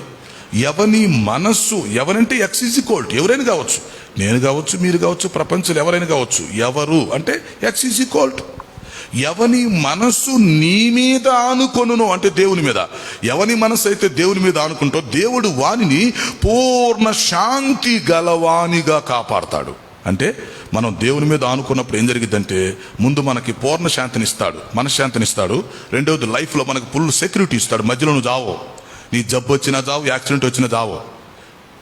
దేవుడు నీకు ఎంత ఆయుష్కాలం బ్రతికించాలని ముందుగా రాసి పెడతాడో అంత ఆయుష్కాలం బ్రతికి అప్పుడు పోతావు నువ్వు. ఈలోపు నువ్వేం పోవు. కరోనా వైరస్ వస్తే నువ్వేం చావో, యాక్సిడెంట్లు వస్తే నువ్వేం పోవు, జబ్బులు వస్తే నువ్వేం పోవు. ఎందుకంటే నువ్వు దేవుని మీద ఆనుకునే వ్యక్తివైతే ఆయన నీకు రెండు ఇస్తాడు ఇక్కడ. ఒకటి పూర్ణ శాంతి, రెండు security. Peace of mind and security. Peace and security అంటారు. ప్రపంచానికి ఈ రెండు లేవు, గవర్నమెంట్కి కూడా లేవు. అవి గవర్నమెంట్కి లేదు, ప్రపంచానికి లేవు, దేవుడి దగ్గరే ఉన్నాయి. ఒకటి మనశ్శాంతి, రెండు భద్రత. ఈ రెండు దేవుడు మాత్రమే ఇవ్వగలడు మనిషికి. ఒక మనిషికి జీవితాంతం మనశ్శాంతి ఇవ్వగలిగినది దేవుడు ఒక్కడే. అలాగే ఒక వ్యక్తికి జీవితాంతం భద్రత, సెక్యూరిటీ ఇవ్వగలిగినడు కూడా దేవుడు ఒక్కడే.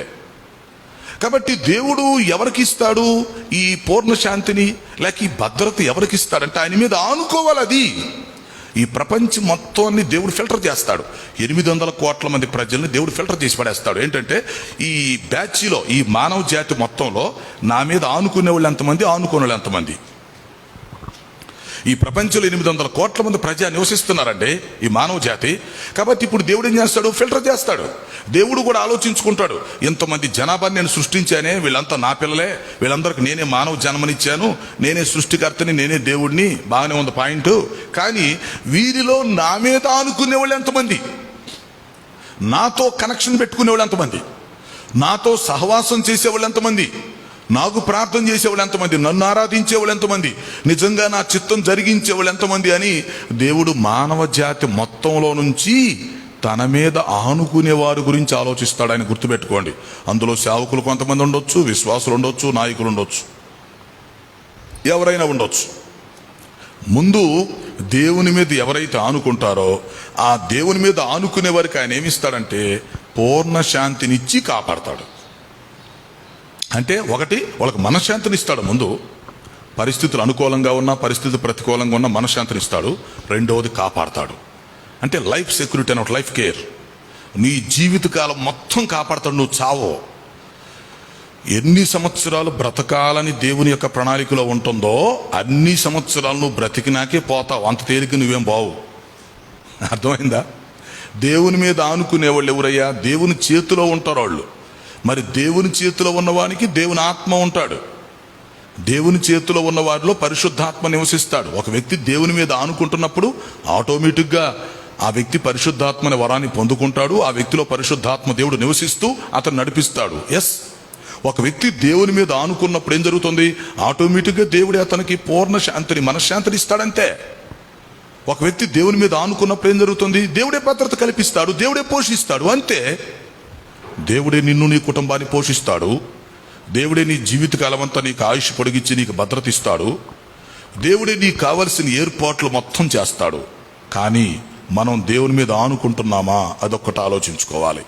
ఓకే, ఇంకొంచెం లోపలికి వస్తే మనం వినండి. దేవుని యొక్క వాక్యాన్ని బోధించేటప్పుడు దేవుని వాక్యంలో 4 భాగాలు ఉంటాయి. బాగా గుర్తుపెట్టుకోండి. దేవుని వాక్యాన్ని బోధించేటప్పుడు, ప్రకటించేటప్పుడు దేవుని వాక్యంలో 4 భాగాలు ఉంటాయి. 1 సువార్త, 2 బోధ, 3 ఉపదేశం. మొత్తాన్ని కలిపి వాక్యం అంటారు. సువార్త అంటే అది అవిశ్వాసులు చెప్పేది.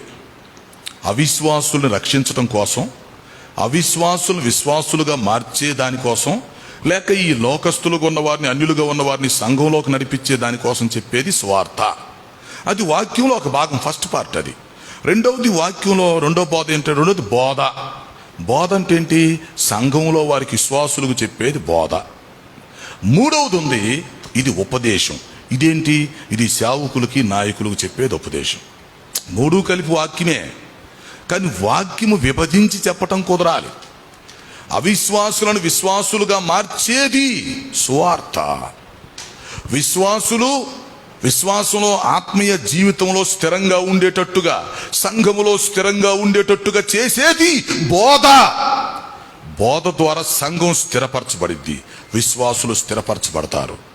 అయితే మూడవది ఉంది, అది ఉపదేశం. అది ఎవరికి? అది సేవకులకు, నాయకులకు. సంఘ కాపరులుగా ఉండి సంఘాలు నడిపించేవారికి, లేక నాయకులుగా ఉండి సంస్థలని సహవాసాలు నడిపించేవారికి, లేక సంఘ పెద్దలుగా ఉండి సంఘాలు నడిపించేవారికి, వీళ్ళకి చెప్పేదాన్ని ఉపదేశం అంటారు.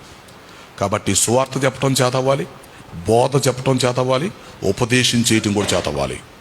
అయితే ఈరోజు మనం ఏం ఆలోచిస్తున్నాం? ఆల్మోస్ట్ ఆల్ మనం అందరం దైవ సేవకులమే కాబట్టి ఇప్పుడు అవిశ్వాసుల గురించి, విశ్వాసుల గురించి మనం చెప్పుకోని అవసరం లేదు.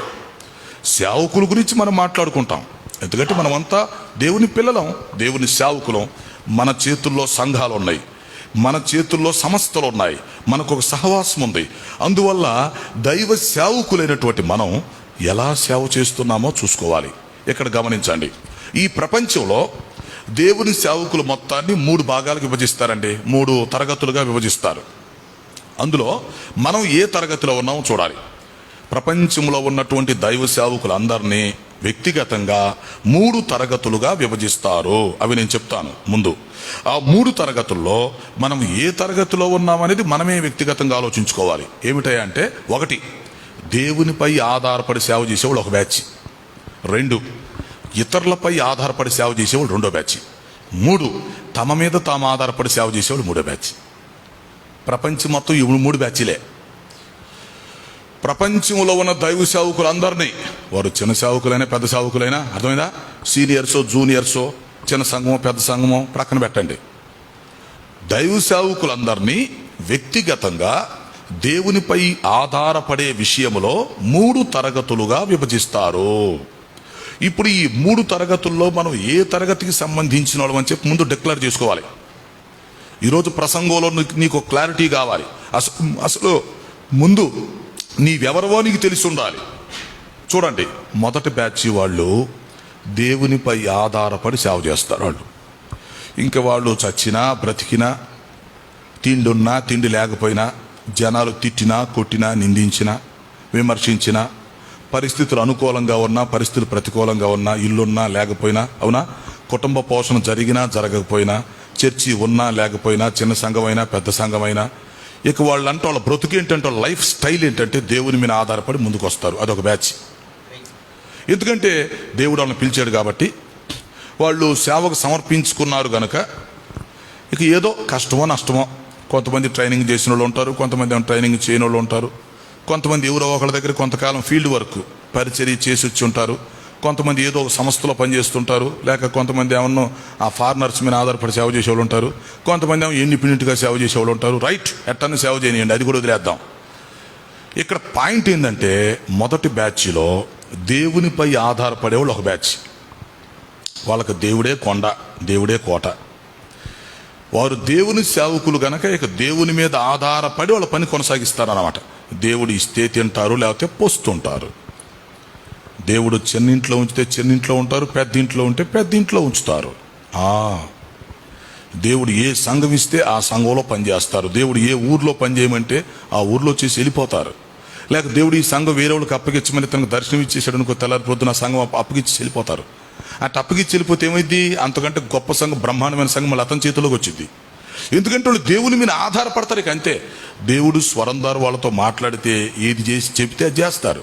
లేక దేవుడు వాళ్ళకి ఏదైనా దర్శనంలో చూపిస్తే ఆ దర్శనాన్ని బట్టి వాళ్ళు ఫాలో అవుతారు. లేక వారు వాక్యం చదువుతున్నప్పుడు, వాక్యం వారితో మాట్లాడినప్పుడు ఆ వాక్యానుసారంగా జీవిస్తూ వారి సేవను కొనసాగించుకుంటూ ఉంటారు. ఇదొక బ్యాచ్.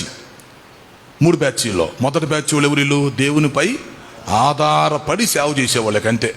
వాళ్ళు ఇంకా పరిస్థితుల వైపు చూడరు, డబ్బుల వైపు చూడరు, మనుషుల వైపు చూడరు, జ్ఞానం వైపు చూడరు, ఈ తలంతులు కృపావరాలు ఇవన్నీ చూడరు వాళ్ళు. లేకపోతే మనుషులు ఏమనుకుంటున్నారు, పొగడతలు ఇవాళ పట్టించుకోరు. పొగిడేవాడు పొగడతానే ఉంటాడు, తిట్టేవాడు తిడతానే ఉంటాడు. 2 బ్యాచ్లు ఉంటాయి ఎప్పుడు. నిన్ను పొగిడే బ్యాచ్ ఒకటి ఉండిద్ది, నిన్ను తిట్టే బ్యాచ్ ఇంకొకటి ఉండిద్ది. ఈ 2 బ్యాచ్లు పట్టించుకుంటూ నువ్వు దెబ్బతింటావు. పొగిడే బ్యాచ్ని పట్టించుకున్నవాడు దెబ్బతింటాడు, తిట్టే బ్యాచ్ని పట్టించుకున్నవాడు దెబ్బతింటాడు. ఈ 2 బ్యాచ్లు 2 పనులు చేస్తా ఉంటే చెవులు మూసుకొని ముందుకెళ్ళిపోవాలి. పొగిడేవుడు పొగుడుతుంటే పొగడతలు పట్టించుకోకూడదు, తిట్టేవుడు తిడుతుంటే తిట్లు పట్టించుకోకూడదు. మన గురేంటో చూసుకుంటూ గురి వైపుకి వెళ్ళాలి. డిస్టర్బెన్స్ కలగకుండా చూసుకోవాలి, లైఫ్కి డిస్టర్బెన్స్ కలగకుండా చూసుకోవాలి. మన గురి వైపుకి మనం పరిగెత్తాలి. అంతేగాని తిట్టేడు రా అని చెప్పి వెనక్కి తిరిగి చూస్తే ప్రయాణం ఆగిపోయిద్ది. పొగిడేడు రా అని చెప్పి ఆగి నిలబడ్డాం అనుకో, పని ఆగిపోయిద్ది. అర్థం చేసుకోండి అయ్యా. కనుక లైఫ్లో పొగిడేవాళ్ళు ఉండక తప్పరు, తిట్టేవాళ్ళు ఉండక తప్పరు. ఈ రెండు బ్యాచ్లు ఎప్పుడు నిన్ను ఫాలో అవుతూనే ఉంటాయి. కానీ ఈ రెండు బ్యాచ్లు నీకు డేంజర్. నిన్ను పొగిడి పొగిడి పొగిడి పొగిడి ములగ చెట్టు ఎక్కిచేసి దించేస్తారు. నిన్ను తిట్టి తిట్టి నాశనం చేసి పడేస్తారు. కాబట్టి మనం పడుచుకోకూడదు. మన గురేంటి, మన పిలిపేంటి, మనం ఎందుకు వచ్చాం, మనం ఎవరమి, అది ఆలోచించుకుంటూ పోవటమే. కష్టాలు వస్తూ ఉంటాయి, నష్టాలు వస్తూ ఉంటాయి, పోతూ ఉంటాయి. పరిస్థితులు ఒకరోజు అనుకూలంగా ఉంటే, ఒకరోజు ప్రతికూలంగా ఉంటే దానికి ఏం చేస్తాం? ఇదిగో రేపు లెంట్ సీజన్ వస్తుంది. మట్లాది వారం రోజు యేసుప్రభుని జై, యేసుప్రభుకి జై, ప్రభు పేరట వచ్చు వాడు స్తుతించబడుగాక జై అన్నారు. గుడ్ ఫ్రైడే వచ్చింది, యేసుప్రభుని ఎయ్యి సిలువెయ్యి అన్నారు. అంటే జైలో నుంచి అది పోయింది. మట్లాది వారం రోజు యేసుప్రభుకు జై అన్నారు, గుడ్ ఫ్రైడే రోజు యేసుప్రభుని ఎయ్యి అన్నారు, సిలువేయమన్నారు. జై ఎగిరిపోయింది, జావత్తు పోయింది. 5 రోజుల్లో మనుషుల మైండ్ మారింది. తెలుసుకో, ప్రపంచం మొత్తానికి లెసను. ఆదివారం రోజు జై అన్నవాడే శుక్రవారం రోజు ఎయ్యి అన్నాడు. ఏమి నేర్చుకుంటారండి బాబు? ప్రపంచం ఏమి నేర్చుకుంటుంది? లెసను. మనుషులు నమ్ముకున్నవాడు మునిగిపోతాడు. మనం మనుషులు 2 తప్పులు చేస్తాం తెలుసా? దేవుడిని నమ్మకపోవటం ఒక తప్పు, మనుషులు నమ్మటం 2వ తప్పు. 2 సూపర్గా చేస్తాం మనం. దేవుడిని నమ్మకపోవటం ఏమో ఒక తప్పు, మనుషుల్ని నమ్మటమేమో 2వ తప్పు. అంటే ఇటు దేవుడిని నమ్మాల్సిన రీతిగా ఆయన్ని నమ్మం, నమ్మకుండా మనుషుల్ని ఏమన్నా నమ్మేస్తాం. అయిపోయింది మన పని. కాబట్టి అర్థం చేసుకోండి ఈ విషయాలన్నీ. 3 తరగతుల గురించి మీరు ముచ్చటగా తెలుసుకోవాలి. మొదటి తరగతి వాళ్ళు ఎవరు ఇప్పుడు చెప్పండి? వీళ్ళు దేవునిపై ఆధారపడేవాళ్ళు అంతే. ఇంక వాళ్ళు పరిస్థితులను చూడరు. పరిస్థితులు ఎలా ఉన్నా, మనుషులు ఎలా ఉన్నా, చేతిలో డబ్బులున్నా లేకపోయినా, ఈరోజు తిండి ఉండిద్ది, రేపు ఉండదు, ఏం చేస్తాం? లేక ఈరోజు చర్చి కట్టాం, రేపు ఆ చర్చి నుంచి పంపించేస్తారు, ఏం చేస్తావు? లేకపోతే ఈరోజు కొంతమంది సేవకులను వాళ్ళ జీతాన్ని పెట్టుకుంటున్నారు. ఈ సంఘం ఎక్కువైంది. వాళ్ళు చర్చి నుంచి ఎప్పుడు వెళ్ళిపోమంటారో తెలీదు. పరిస్థితులని బాగుండవు. కానీ ఇక్కడ విషయం ఏంటంటే, దేవుని మీద ఆధారపడే వాళ్ళు వెళతా ఉంటారు. వాళ్ళు ఒక సంస్థలో ఉన్నా, ఇండిపెండెంట్లుగా ఉన్నా, లేకపోతే వాళ్ళు ఎక్కడ సేవ చేస్తున్నా దేవుని మీద ఆధారపడి ఒక బ్యాచ్ వాళ్ళు సేవ చేస్తారు. 2వ బ్యాచ్ వాళ్ళు ఉన్నారు, వీళ్ళు మాత్రం అడ్జస్ట్ అవుతారు భూమి మీద. వాళ్ళు ఏంటంటే ఇతరుల మీద ఆధారపడి సేవ చేసేవాళ్ళు. వాళ్ళకు దేవుడితో పని లేదు, వాళ్ళకు పరిశుద్ధాత్మతో పని లేదు, వాళ్ళకు వాక్యంతో పని లేదు, మనస్సాక్షితో పని లేదు. వాళ్ళకు మనుషుల్ని కొట్టేవాడిని కొడతారు, తిట్టేవాడిని తిడతారు, పొగిడేవాడిని పొగుడుతారు. మొత్తానికి మన తెలుగులో ఒక సామెత ఉంది, ఏ ఎండకు ఆ గొడుగు వేస్తారా అని.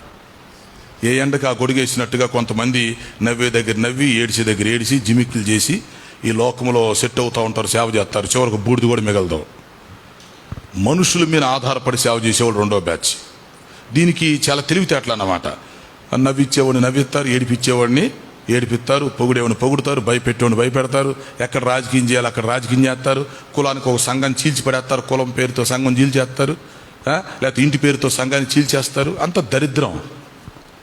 సంఘాలు మొత్తం భ్రష్టు పెట్టిపోతున్నాయి. కులం అనే గజ్జి ఎక్కువైంది సంఘాల్లో. గజ్జి వచ్చి గీక్కొని పుళ్ళు పడుతున్నాయి. సంఘంలో కులాన్ని తీసుకొస్తున్నారు. లేక సంఘంలోకి ఇంటి పేరటోడు రై, మన ఇంటి పేరటోళ్ళు మొత్తం ఒకటరా, మన ఇంటి పేరటోడు ఒకడరా, రై మన వీధోళ్ళు ఒకడు, వీధి కుక్కల్లాగా వీధోళ్ళు ఒకడరా. వీధి కుక్కలు అని తెలుసా? ఆ కుక్కలు ఇంకొక వీధి కుక్కలు రానివు. ఆ వీధి అంటే అంత ఐక్యత ఉంటే అన్నమాట. ఒక వీధి కుక్కలు ఇంకొక వీధికి రానివు అన్నమాట. ఈ సంఘాల్లో పరిస్థితి ఎలా ఉందంటే, మన ప్రాంతంరా, మన కులంరా, మన వంశమురా, ఇవన్నీ సంఘాల్లోకి ఎందుకండి? మొత్తం ఆదాముల సంతానమేగా. ఈ గొడవ అంతా ఎందుకు? మొత్తం ఆదాముల సంతానమే కదా. లేదా మరి ప్రభు బల్లో పాల్గొట్టిన వాళ్ళంతా ఒకే శరీరంలో ఒకే రక్తం తీసుకుంటున్నారు కదా. క్రీస్తు శరీరం క్రీస్తు రక్తంలో పాలు పుచ్చుకుంటున్నప్పుడు ఇంక ఈ చెత్త అంత ఎందుకు? అలాంటప్పుడు బలలో చేసి శాపం తెచ్చుకోవటమే కదా. ఇప్పుడు క్రీస్తు శరీరంలో ప్రపంచంలో మొత్తం ఎంతమంది పాల్గొంటున్నారో వాళ్ళంతా బాడీయే కదా. ఇప్పుడు ప్రపంచం మొత్తం మీద ఎవడైతే రొట్టె ద్రాక్షరసం తీసుకుంటున్నాడో, ఆ ప్రభు శరీరానికి సూచనగా రొట్టె, ప్రభు రక్తానికి సూచనగా ద్రాక్షరసం తీసుకుంటున్నప్పుడు ఆల్మోస్ట్ ఆలు మొత్తం ఒక బాడీయే కదా.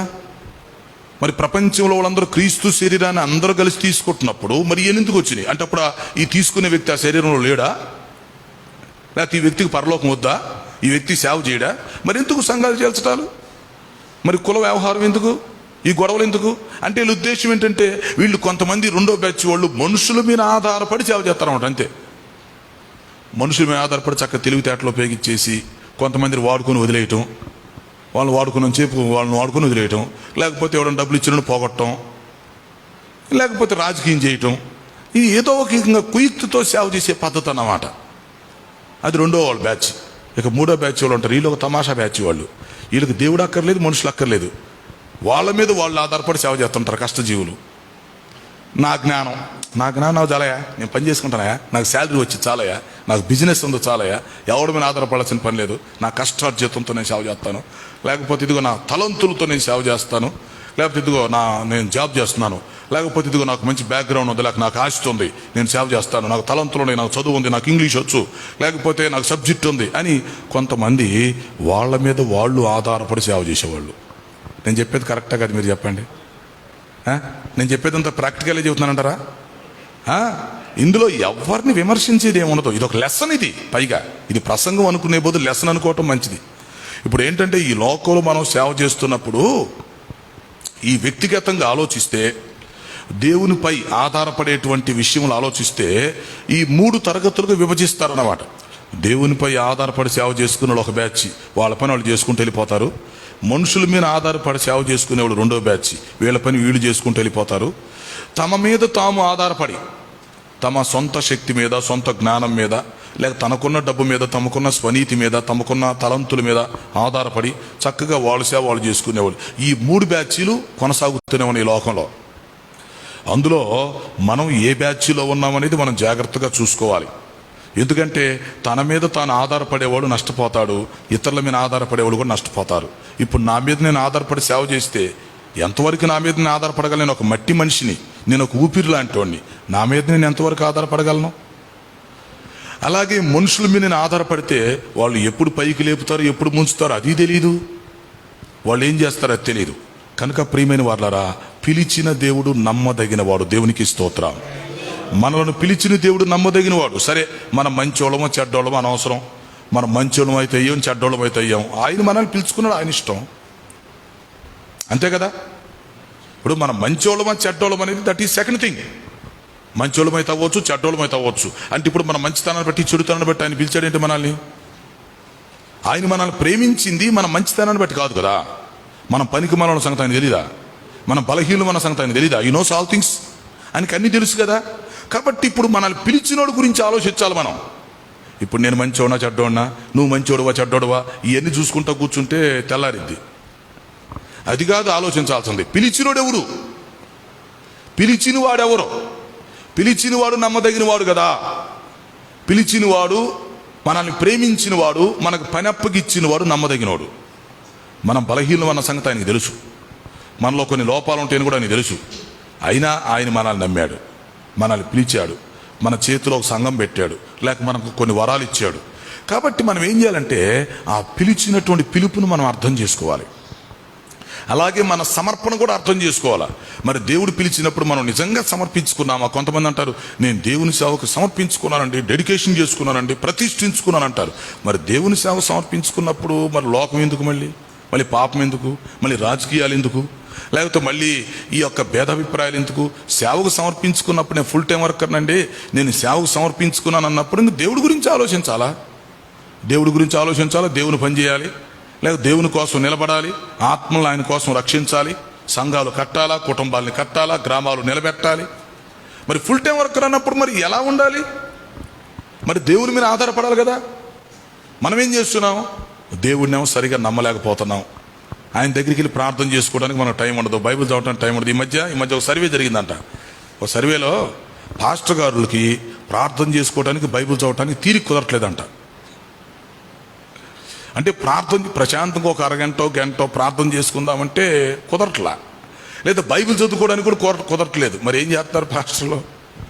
కొన్ని ప్రసంగ పుస్తకాలు ఏదో దొరికితే ప్రసంగాలు సిద్ధపడి చెప్పేసి, లేక ఈ గృహాలు దర్శించుకుంటా, బయట చూసుకుంటా, కప్పులు చెప్పుకుంటా, లేక రాజకీయాలు చెప్పుకుంటా టైం అంతా వేస్ట్ చేసి పడేస్తున్నారు.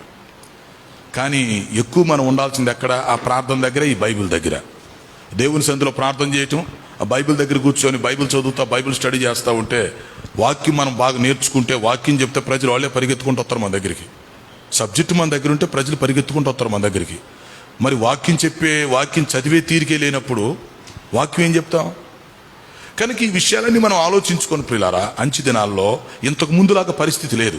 ఎందుకంటే ఒక మాట చెప్పాలి మీకు, ప్రజలు మనకంటే పెద్ద ముదుర్లు, సేవకులు మనకంటే ప్రజలకు ఇంకా వాక్యం బాగా తెలుసు. ఎందుకంటే వాళ్ళు ఆ టీవీల్లో చూసి, ఆ ఛానల్ చూసి, ఈ ఛానల్ చూసి వాళ్ళు ఎక్కువ విషయాలు తెలుసుకుంటున్నారు. వాళ్ళకి నాలెడ్జ్ ఎక్కువ. ఇప్పుడు వాళ్ళకి మనం వాక్యం చెప్పాలంటే, వాళ్ళని మన సంఘంలో కుదురుగా ఉంచాలంటే, కూర్చోబెట్టాలంటే మనం బాగా తయారవ్వాలి. లేకపోతే వీళ్ళు సంఘాల్లో ఉండరు. హై జంపులు, లాంగ్ జంపులు, కప్పగంతులు ఎక్కువ అవుతాయి. కాబట్టి సంఘంలో ఉన్న వాళ్ళు కుదురుగా మనం కూర్చోబెట్టగలగాలంటే, సంఘం చీలిపోకుండా ఉండగలగాలంటే, సంఘం ఉద్యోగం ఉండాలంటే, లేక విశ్వాసులు మనం చెప్పినట్టుగా నోరు మూసుకొని వాక్యం వినాలంటే, లేకపోతే వాళ్ళు ఎక్కడికి వెళ్ళినా తిరిగి మన దగ్గరికి రావాలంటే ముందు మనం బాగా నిలబడాలా. మనం నిలబడలేకపోతే ఏం చేయలేం. మనం ఎక్కువసేపు దేవుని సన్నిధిలో ప్రార్థన చేసుకోలేకపోయినా, ఎక్కువ బైబిల్ స్టడీ మనం చేయలేకపోయినా, మంచి మెటీరియల్ మనం సంపాదించుకోలేకపోతే, మన దగ్గర సబ్జెక్ట్ లేకపోతే, ఈ విశ్వాసులు ఏం చేస్తారంటే విని మా పాస్టర్ గారు ఎప్పుడు చెప్పింది చెబుతున్నాడు రా, లేకపోతే మన నోట్లోంచి రెఫరెన్స్ రాకముందు వాళ్ళు చెప్పేస్తారు ముందే. ఎందుకంటే వాళ్ళు 4 సార్లు విని ఉంటారు కదా. కాబట్టి విశ్వాసులు మనం ఇప్పుడు తృప్తిపరచడం కష్టం, లేక విశ్వాసులను స్థిరపరచడం కష్టం. కనుక ఎవరి సంఘాలను వాళ్ళు కాపాడుకోవడం కష్టం. మన గొర్రెల మందని మనం జాగ్రత్తగా కాచుకోవటం కష్టం. ఇదంతా జరగాలంటే ఏం చేయాలంటే, దేవునితో మనకు మంచి సంబంధం ఉండాలి. ఎక్కువ సమయం దేవుని దగ్గర గడపాలి. మనం పరిశుద్ధాత్మ జ్ఞానం కావాలి మనకి. ముఖ్యంగా దేవుని మీద ఆధారపడి సేవ చేయాలంతే. పరిస్థితులు ఎట్లున్నా అవి మనం పట్టించుకోకుండా, పరిస్థితులు ఈరోజు అనుకూలంగా ఉంటాయి, రేపు వ్యతిరేకంగా ఉంటాయి, మనం పట్టించుకోకూడదు. ఈరోజు నీకు కానుక ఇచ్చేవాడు ఉంటాడు, రేపు ఎవడో. ఈరోజు ఇచ్చేవాడు రేపు ఎదురు తిరుగుతాడు. లేక సంఘంలో 10 మంది కానుకలు ఇచ్చేవాళ్ళ మీద నువ్వు ఆధారపడ్డావు అనుకో, రేపు వాళ్ళు మానేస్తారు. అప్పుడు మనం ఇబ్బంది పడతాం. నేను అనుభవం చెప్తున్నాను ఇవన్నీ. కాబట్టి ఇప్పుడు పరిస్థితి ఏంటంటే, మన సేవ ఎప్పుడు కూడా ఈ మనుషుల మీద ఆధారపడి ఉండకూడదు. మనుషుల మీద ఆధారపడి సేవ చేయకూడదు. వచ్చేవాడు వస్తాడు, పోయేవాడు పోతాడు. నేను ఎప్పుడు చెప్తుంటాను, 10 బస్తాల పొట్టు కంటే ఒక బస్తా ఒడ్లు మంచిదని. 10 బస్తాలు పొట్టు పెట్టుకుంటావు, గాలి కొడితే పొట్టు అంతా లేచిపోయింది, ఏం చేస్తావు? తినటానికి భోజనం కూడా ఉండదు. ఏమంటే ఏం చేస్తామండి? కనుక మీరు దేవుని మీద ఆనుకోండి. అది ఎక్కువసేపు ప్రార్థన చేయండి, బాగా వాక్యం చదవండి, మంచి సబ్జెక్ట్ నేర్చుకోండి, అవసరమైతే ఇంకా ట్రైనింగ్ తీసుకోండి, లేకపోతే మంచి మంచి పుస్తకాలు చదవండి, పర్లేదు. ముందు వాక్యం బాగా నేర్చుకొని ప్రార్థన చేసుకుంటా, ప్రభు నువ్వు నన్ను పిలిచావు కాబట్టి నా కుటుంబాన్ని పోషించే బాధ్యత నీది, నాకు సంఘం అప్పగించే పని నీదే, నన్ను వాడుకునే పని నీదే అంటే ఆయనకి అప్పగించటమే. ఇప్పుడు మనం కంపెనీలో పనిచేస్తున్నప్పుడు కంపెనీ వాడే మొత్తం మనకు ప్రొవైడ్ చేయాలి. నేను ఎప్పుడు అదే చెప్తుంటాను. ఒక కంపెనీలో వర్కర్స్ ఉంటారండి, ఆ కంపెనీ వాడికి యూనిఫామ్ ఎవరు ఇవ్వాలి? కంపెనీ వాడు ఇస్తాడు. ఆ కంపెనీ వాడికి క్వార్టర్స్ ఎవడు ఇవ్వాలా? కంపెనీ వాడు ఇస్తాడు. మరి ఆ వ్యక్తికి కావాల్సిన మొత్తం కంపెనీ వాడే అలాట్ చేస్తాడు, ఎందుకంటే అందులో వర్కర్స్ కాబట్టి. సో మీకు ఒక విషయం తెలుసా, ఈ ప్రపంచంలో ది బిగ్గెస్ట్ కంపెనీ ఎవరిదంటే మందే. సృష్టికర్త అయినటువంటి దేవుడి దగ్గర మనం పనిచేస్తున్నామండి. The biggest company in this world, the biggest company in this world. ఈ ప్రపంచంలో అతి పెద్ద కంపెనీ ఎవరిదంటే మందే కదా, మన సృష్టికర్తదే కదా, ఆయన చేతుల్లో కదా మనం ఉన్నాం. ఆయన కంపెనీలో మన వర్కర్స్గా పనిచేస్తున్నాం. మనమంతా క్రీస్తుతో జొత పనివారం. మరి అలాంటప్పుడు మన కంపెనీ మేనేజర్ గారు మనల్ని వదులుతాడేంటి? మన ఎండి గారు ఈ చిన్న చిన్న కంపెనీలో వాళ్ళకి క్వార్టర్స్ ఇస్తున్నారు, వాళ్ళకి మళ్ళీ అలవెన్స్ ఇస్తున్నారు, లేకపోతే వాళ్ళకి యూనిఫామ్ ఇస్తున్నారు, వాళ్ళకి టీఏలు డిఏలు అన్ని ఇస్తుంటే, మరి మనం అసలైన కంపెనీలో పనిచేస్తున్నాం సార్. మనం ఈ సెంట్రల్ గవర్నమెంట్ కంపెనీ కంటే, స్టేట్ గవర్నమెంట్ కంపెనీస్ కంటే, ప్రైవేట్ కంపెనీస్ కంటే, ఇంటర్నేషనల్ కంపెనీస్ కంటే ఇంకా అతి గొప్ప కంపెనీలో మనం పనిచేస్తున్నాం. అందుకే నేను ముందే చెప్పా, దైవ సేవకులని మీరేం తక్కువోళ్ళు కాదని. దైవ సేవకులని మీరేం తక్కువోళ్ళు కాదు. కాబట్టి మనల్ని గురించి మనం తక్కువ అంచనా వేసుకోవాల్సిన పని లేదు. అవతలోడు మనల్ని గౌరవిస్తే ఎంత, గౌరవించకపోతే ఎంత. అవతలోడికి మన విలువ తెలియకపోవచ్చు. అసలు ముందు మనకు మన విలువ తెలిస్తే చాలు. మన విలువ కనీసం మనకన్నా తెలియాలిగా. అర్థం చేసుకోండి సార్. ఇప్పుడు అవతల వ్యక్తికి మన విలువ తెలుసా తెలియదా సెకండ్ థింగ్, కానీ నీ విలువ నీకన్నా తెలియాలిగా. నువ్వెవరో నీకు తెలియాలి కదా. నువ్వెవరో నువ్వు తెలియకుండా నువ్వేం చేస్తావు ఈ లోకంలో? నువ్వెవరో నీకు తెలియకుండా నువ్వేం వర్క్ చేస్తావు? కొంతమంది ఉంటారు, ఇంకా మనం ఎప్పుడు ఆ విశ్వాసం చుట్టూ తిరుగుతా, దండాలు పెట్టుకుంటా, వందనాలు చెప్పుకుంటా, 100 రూపాయలు ఇచ్చినడు కదా వందనాలు చెప్పుకుంటా కూర్చుంటే వాళ్ళు ఏం చేస్తున్నారు? విశ్వాసులు మేము లేకపోతే ఈ సేవకుడు లేడు, మేము లేకపోతే చర్చి లేదు, మేము లేకపోతే ఈ పాస్టర్ని ఎవడు పోషించలేరు. ఆట ఆడుతున్నారు వీళ్ళు, ఆడుకుంటున్నారు సేవకులతో. ఈ విశ్వాసులు సంఘ పెద్దలు ఏం చేస్తున్నారు? సేవకులతో ఆడుకుంటున్నారు. సేవకులు ఏం చేస్తున్నారు? ఎవరు డబ్బులు ఇస్తే వాడికి వాళ్ళ వైపు తిరగటం. ఎందుకు? నేను పిలిచిన దేవుడు ఏమయ్యాడు? మనల్ని పిలిచిన దేవుడు నమ్మదగిన వాడు. మనల్ని నమ్మి మన చేతికి అప్పగిచ్చాడు. నేను ముందే చెప్పా, మన మంచోళమో చెడ్డోళమో వదిలేయండి, అది దేవుడికి తెలియదేంటి? మనలో ఉండే బలహీనతలు ఆయన తెలీదా? మన బలహీనతలు తెలిసినప్పుడు ఎందుకు సేవ అప్పగిచ్చాడు? ఏదో ఆయనకి ఇష్టమనిపించింది, ఆయన నమ్మాడు, ఆయన మనకు అప్పగిచ్చాడు అంతే. ఆయన మనకు అప్పగిచ్చిన పని నమ్మకంగా చేయాలి. మనం పరిశుద్ధంగా ఉండాలి, యథార్థంగా ఉండాలి, నీతిగా నిజాయితీగా ఉండాలి. ఆయన మీద ఆధారపడి మనం సేవ చేస్తే ఒక మాట చెప్తా, ఆయన ఎన్నడూ మనల్ని సిగ్గుపరచడు. ఆయన నమ్మినప్పుడు మనం మన నమ్మకాన్ని ఆయన ఒమ్ము చేసేవాడు కాదు. ఆ పాయింట్ ఆలోచించండి. మనం నిజంగా ఆయన్ని నమ్మితే మన నమ్మకాన్ని ఆయన ఒమ్ము చేస్తాడా? మనల్ని ముంచేస్తాడా? ఆయన ముంచేసేవాడు అయితే ఎందుకు పిలుచుకున్నాడు సేవకి? ముంచేసేవాడు మనల్ని సేవకు ఎందుకు పిలుచుకున్నాడు? మనల్ని పోషించలేని వాడు మనల్ని సేవకు ఎందుకు పిలిచాడు? మన కోసం ఎందుకు ప్రాణం పెట్టాడు? ఎందుకు నీకు వరాలు ఇచ్చాడు? ఎందుకు నీ చేతికి వాక్యం ఇచ్చేవాడు? ఒకవేళ నిన్ను ముంచేవాడైతే, లేక నిన్ను చేయి విడిచిపెట్టేవాడైతే నీ కోసం ప్రాణం పెడతాడా? నిన్ను రక్షించుకుంటాడా? నిన్ను సేవ కోసం పిలుస్తాడా? నీకు ఈ కృపావరాలు ఇస్తాడా? నీకు ఈ ప్రేరేపణ ఇస్తాడా? నీకు ఈ వరాలు ఇస్తాడా? ఆలోచించండి. కనుక పిలిచిన దేవుడు నమ్మదగిన వాడు.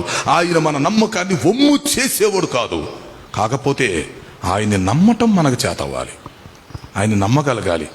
నాకు ఎంత అన్యాయం జరిగిన ప్రభు నన్ను వదలడో, పరిస్థితులు ఎలాగున్నా సరే ప్రభు నన్ను వదలడో, ప్రభు నన్ను విడిచిపెట్టడో, నా జీవితంలో ఖచ్చితంగా అద్భుతం జరుగుతుంది, నన్ను ఖచ్చితంగా సేవలో వాడుకుంటాడు, నేను చేసిన సేవను బట్టి నా పిల్లలకు ఆశీర్వాదం వస్తుంది, నేను అనుకున్న దానికంటే పెద్ద చర్చి నేను కట్టగలను, లేక నేను అనుకున్న దానికంటే గొప్ప సేవ నేను చేయగలను అని నువ్వు దేవుడిని నమ్ము.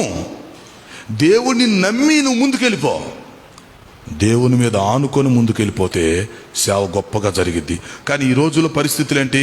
కొంతమంది ఏం చేస్తున్నారు? వాళ్ళ మీద వాళ్ళు ఆధారపడి సేవ చేసుకుంటున్నారు.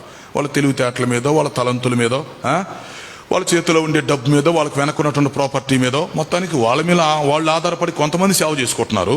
కొంతమంది చక్కగా ఇతరుల మీద ఆధారపడి, దొరల మీద ఆధారపడి, సంస్థల మీద ఆధారపడి, రాజకీయ నాయకుల మీద ఆధారపడి, మనుషుల మీద ఆధారపడి, మొత్తానికి ఇతరుల మీద ఆధారపడి కొంతమంది సేవ చేస్తున్నారు.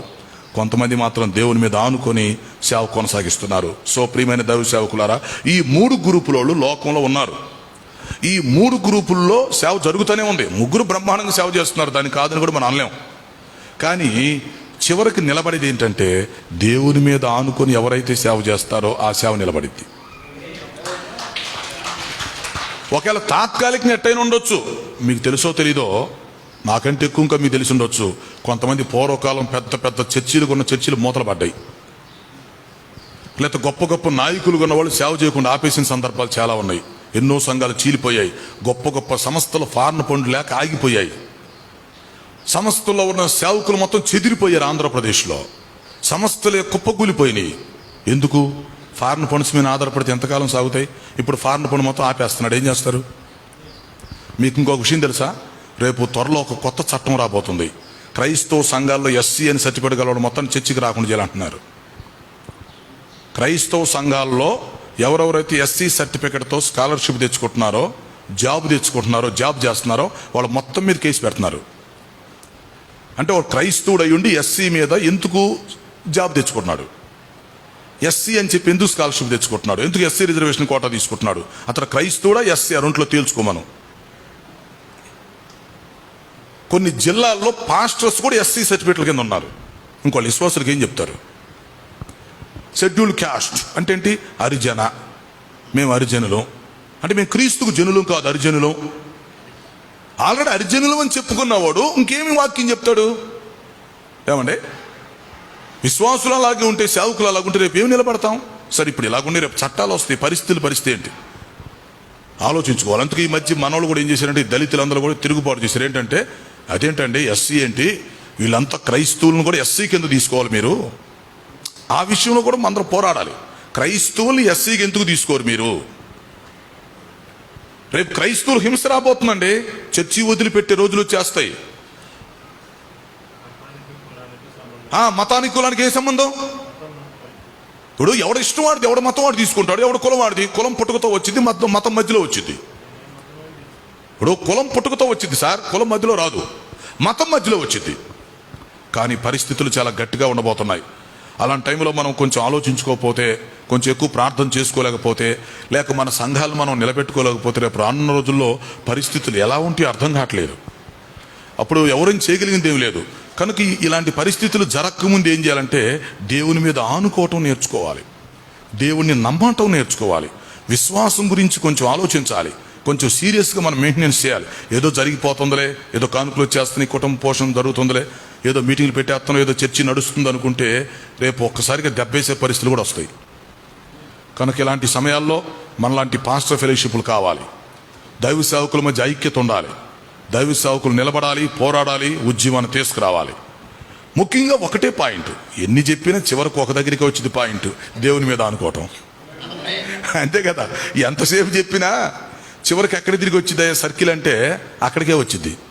దేవుని మీద ఆనుకొని మన జీవితాలు కొనసాగించుకోవాలి, దేవుని మీద ఆనుకొని దేవుడు మనకు అప్పగిచ్చిన సంఘాలు నడిపించుకోవాలి, దేవుడు మనకు అప్పగిచ్చిన మినిస్ట్రీ, దేవుడు మనకు అప్పగిచ్చినది చిన్న పనైనా పెద్ద పనైనా ఆయన మీద ఆనుకుంటే, ప్రభువా నేను మంచివాడినో చెడ్డోనో నీకు తెలుసు, నువ్వు నాకు ఈ పని అప్పగిచ్చావు, నన్ను సేవకు పిలిచావు, ఎందుకు పిలిచావు? నేను మంచివాడిని పిలిచావా? నేను మంచివాడిని కాదు. నాకు అర్హతలు ఉన్నాయా? నాకు అర్హతలు లేవు. నాకంటే మంచివాడు చాలా మంది ఉన్నారు, నన్ను ఎందుకు పిలిచావు? నాకంటే మంచివాళ్ళు ఉన్నారండి, నిజమే అది కూడా, నాకంటే మంచివాళ్ళు ఉన్నారు, నాకంటే అర్హత కలిగిన వాళ్ళు ఉన్నారు, నన్ను పిలిచాడు ఆయన, అది ఆయన కృప అంతే. పౌలు గారు అంటాడు కదా, మనం అంటే ఏముంది, పౌలు గారు ఏమన్నాడు? నేను ఏమై ఉన్నానో అది ఆయన కృప వలన అయ్యి ఉన్నానన్నాడు. పౌలు గారు తన గురించి తాను చెప్పుకుంటూ, తన సాక్ష్యం, తన మినిస్ట్రీ గురించి మాట్లాడుతూ, నేను ఏమై ఉన్నానో అది ఆయన కృప వలనే అయ్యి ఉన్నాను అన్నాడు. అంటే దాని అర్థం ఏంటి అంటే, నేను ఆయన మీద ఆనుకొని సేవ చేస్తున్నాను, ఆయన కృప మీద నేను ఆధారపడి ఉన్నాను, ఆయన కృపను బట్టే నేను ఈరోజు అపోస్తుడని పౌలునయ్యాను, ఆయన కృపను బట్టే నేను ఈ సంఘాలు కట్టగలుగుతున్నాను, ఈ పత్రికలు రాయగలుగుతున్నాను, ఈ సేవ చేయగలుగుతున్నానని చెప్పి పౌలు గారు మాట్లాడుతున్నాడు. కనుక ప్రియమైన దైవ సేవకులారా, ఈ మధ్యాహ్న సమయంలో ఒక్కసారి మనం ఆలోచిద్దాం. జరిగిందేందో జరిగిపోయింది, ఎట్టో 2020 ఒడ్డెక్కాం. అసలు ఆ కరోనా వైరస్ దెబ్బకి చచ్చిపోతాం అనుకున్నాం. ఆ 2020 ఎట్టో ఒడ్డెక్కిందో అర్థం కాదు, అదో కల్లాగా అయిపోయింది. ఆ కరోనా వైరస్కి కొన్ని లక్షల మంది వెళ్ళిపోయారు ఈ లోకాన్ని వదిలిపెట్టి. దేవుడు మనల్ని కాపాడాడు. ఈ కొత్త సంవత్సరంలోకి వచ్చాం. పరిస్థితులు ఎప్పుడు ఎలా మారుతున్నాయో తెలియదు, చట్టాలు ఎలాగుంటాయో తెలియదు, ఏ సమయంలో పరిస్థితులు ఎలా ఉంటాయో మనకు తెలియదు. ఇలాంటి టైంలో మనం ఐక్యతకు ఉండకపోతే కష్టం, ఇలాంటి టైంలో మనం సీరియస్గా తీసుకోకపోతే కష్టం, మనం ఎక్కువసేపు ప్రార్థన చేయకపోతే కష్టం, విశ్వాసం ఉంచకపోతే కష్టం. కనుక ఈ విషయాలన్నీ ఆలోచించుకుంటూ యెషయా 26:3 మీ హృదయం అనే పలకల మీద రాసుకోండి. ఎవని మనస్సు నీ మీద ఆనుకొనునో అది. ఆ ఎవరు అనే దానిలో నేను ఉండగలగాలి, ఎవరు అనే దానిలో మీరు ఉండగలగాలి. ఎవని మనస్సు నీ మీద ఆనుకొనునో వానిని నీవు పూర్ణ శాంతి గలవానిగా కాపాడుదువు. కాబట్టి దేవుడు మనకు పూర్ణ శాంతినిస్తాడు, కాపాడతాడు. ఆయనే మనల్ని పోషిస్తాడు, సంరక్షిస్తాడు, మనల్ని భూలోకంలో దీవిస్తాడు, పరలోకంలో కూడా దీవిస్తాడు. మీకు ఒక విషయం చెప్పమంటారా? మనకు 2 జీతాలు, అందరికి ఒకటి జీతం అయితే మనకు 2 జీతాలు. మనకు భూలోకంలో జీతమే, పరలోకంలో జీతమే. ఈ భూలోకంలో ఒకవేళ తక్కువ జీతం రావచ్చు మనకి, కానీ మనం చేసిన సేవకి ప్రపంచంలో అందరికంటే గొప్ప జీతం వచ్చేది మనకే. ప్రపంచంలో ఉన్న ఈ డాక్టర్లు, సైంటిస్టులు, ఆఫీసర్లు, మినిస్టర్లు, సినీ యాక్టర్లు, పారిశ్రామికవేత్తలు, ప్రపంచంలో ఉన్న వాళ్ళందరికంటే ఎక్కువ బెనిఫిట్ వచ్చింది ఎవరికంటే దైవ సేవకుడికే. గుర్తుపెట్టుకోండి. ఇక్కడ నువ్వు సీఎం అవ్వచ్చు, పిఎం అవ్వచ్చు, కలెక్టర్ అవ్వచ్చు, గొప్ప డాక్టర్ అవ్వచ్చు, ఆఫీసర్ అవ్వచ్చు, సైంటిస్ట్ అవ్వచ్చు, ఈ లోకంలో కోట్ల రూపాయలు సంపాదించవచ్చు. ఇక్కడ దైవ సేవకుడికి ఒకవేళ చిన్న జీతం ఉన్నా పెద్ద జీతం ఉంది సార్ పరలోకంలో. ఒక భక్తుడు అన్నాడు, ఇక్కడ మనకు ఇచ్చేదంతా కూడా ఏంటంటే ఇది ఒక ప్రోత్సాహాలు అన్నాడు. అసలు జీతం కింద ఇవ్వలేదంట మనకి ఎవరికి. మనం ఈ లోకంలో ఎన్ని సంవత్సరాలు సేవ చేసినా మనకు అసలు జీతం ఇంకా రాలేదంట. అసలు జీతం వస్తే మన గుండె చచ్చిపోతా ఉన్నాడు మనం. ప్రస్తుతానికి మనకు వచ్చింది ఏంటంటే ప్రోత్సాహాలే. ఈ లోకంలో మనకు వచ్చిన ఆశీర్వాదాలు మొత్తం మీరు ఆశీర్వాదాలు అనుకోగాకండి, అవి ప్రోత్సాహాలు. అంటే అసలు ఆశీర్వాదం ఎక్కడుంది? పరలోకంలో ఉంది. ఈ ప్రోత్సాహాలు ఎంత గొప్పగా ఉంటే అసలు జీతం ఎట్టుండిద్ది? అసలు దేవుడు మనకిచ్చే ఆశీర్వాదం జీతం ఎంత గొప్పగా ఉండిదో చూడండి. నేను ముగిస్తున్నాను. పౌలు గారు చెప్పాడు, ఫిలిప్పీ పత్రిక 3:14, దాంతో ముగిస్తాం. ఫిలిప్పీ పత్రిక 3:14 ఏమన్నాడు? క్రీస్తు యేసు యొక్క ఉన్నతమైన పిలుపునకు కలుగు బహుమానము పొందవలెనని వెనుకున్న వాటిని మరచి ముందున్న వాటి కొరకు నేను పరిగెత్తుచు గురి యొద్దకు వెళుతున్నాను నేను. అది క్రీస్తు యేసు యొక్క ఉన్నతమైన పిలుపునకు కలుగు బహుమానము పొందవలెనని. మనది ఉన్నతమైన పిలుపు, ఉన్నతమైన జాబ్ మంది. మనకు మంచి బహుమానం ఉంది. ఎక్కడ నువ్వు గుడిసెలో ఉన్నావా, ఉండు, రేపు బంగారు భవనంలో ఉంటావు. ఏమైంది? ఏమండే, ఎక్కడ నీకేమీ లేదు, అక్కడ నీ కిరీటం వచ్చిందయా. లక్షల కోట్ల సంవత్సరాలు రాజుగారిలాగా కిరీటం పెట్టుకుని కూర్చుంటావు. ఏంటంట, ఎక్కడ ఒక 70-80 సంవత్సరాలు ఉంటావు, మహా ఉంటే 100 సంవత్సరాలు ఉంటావు. ఉంటావు, పోతే పో. ఏమైంది? తాత్కాలికమైన జీవితమే కదా ఇది. కనుక శాశ్వత కాలం, శాశ్వత రాజ్యం, శాశ్వత బహుమానం ప్రభు మన కోసం సిద్ధం చేసి పెట్టాడు. కాబట్టి కొద్ది రోజులు మనం కొంచెం నమ్మకంగా ఉండి చిన్నగా మన జీవిత యాత్ర కొనసాగించుకుంటూ దేవునికి ఇష్టంగా సేవ చేస్తూ మన మీద మనం ఆధారపడి సేవ చేయటం కాకుండా, ఇతరుల మీద ఆధారపడి సేవ చేయటం కాకుండా, దేవునిపైనే ఆధారపడి దేవుని మీదే ఆనుకుంటూ ప్రతి విషయంలో ఆయన చిత్తాన్ని తెలుసుకుంటూ వాక్యానుసారంగా జీవిస్తూ మనం ముందుకెళ్తే మనల్ని పిలిచిన దేవుడు నమ్మదగినోడు గనక, ఉన్నతమైనటువంటి పిలుపుతో మనల్ని పిలిచాడు గనక మనకు మంచి బహుమానం ఇస్తాడు, మనల్ని మెచ్చుకుంటాడు. మనల్ని బట్టి మన కుటుంబానికి ఆశీర్వాదం, రేపు మన తర్వాత మన పిల్లలు మన ఆశీర్వాదం పొందుకుంటారు. తల్లిదండ్రులు మనం గతించిపోతాం, మనం ముసలోళమయ్యో ఏదో ఒక రీతికి మనం చనిపోతాం. రేపు మన పిల్లలు వస్తారు. ప్రభు రాకడ ఆలస్యమైతే నెక్స్ట్ జనరేషన్ మన పిల్లలు వస్తారు. మనం చేసిన సేవ ఫలితాన్ని మన పిల్లలు అనుభవిస్తారు, మన శిష్యులు అనుభవిస్తారు. గొప్ప సేవ మనం జరుగుతుంది.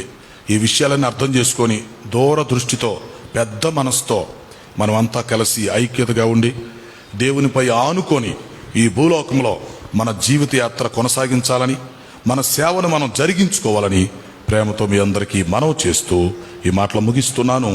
అట్టి కృపను దేవుడు మనందరికీ దయచేయునుగాక. అందరు తల్ల వంచండి, ప్రార్థన చేసుకుందాం. ప్రియులారా, ఒక్క నిమిషం ప్రార్థన చేసుకుందామా? ప్రియమైన దైవ సేవకులారా, ఈరోజు దేవుడు నీతో సూటిగా మాట్లాడుతున్నాడు. దేవుని నమ్మవలసినంతగా నమ్ముతున్నావా? కొన్నిసార్లు దేవుని నమ్మటం తక్కువ అవుతుంది, మనుషులను నమ్మటం ఎక్కువ అవుతుంది. దేవుని మీద ఆనుకొని సేవ జరిగిస్తున్నామా? మనం సీరియస్గా సేవ చేయగలుగుతున్నామా? భారముగా బాధ్యతగా సేవ చేయగలుగుతున్నామా? ఆలోచించండి.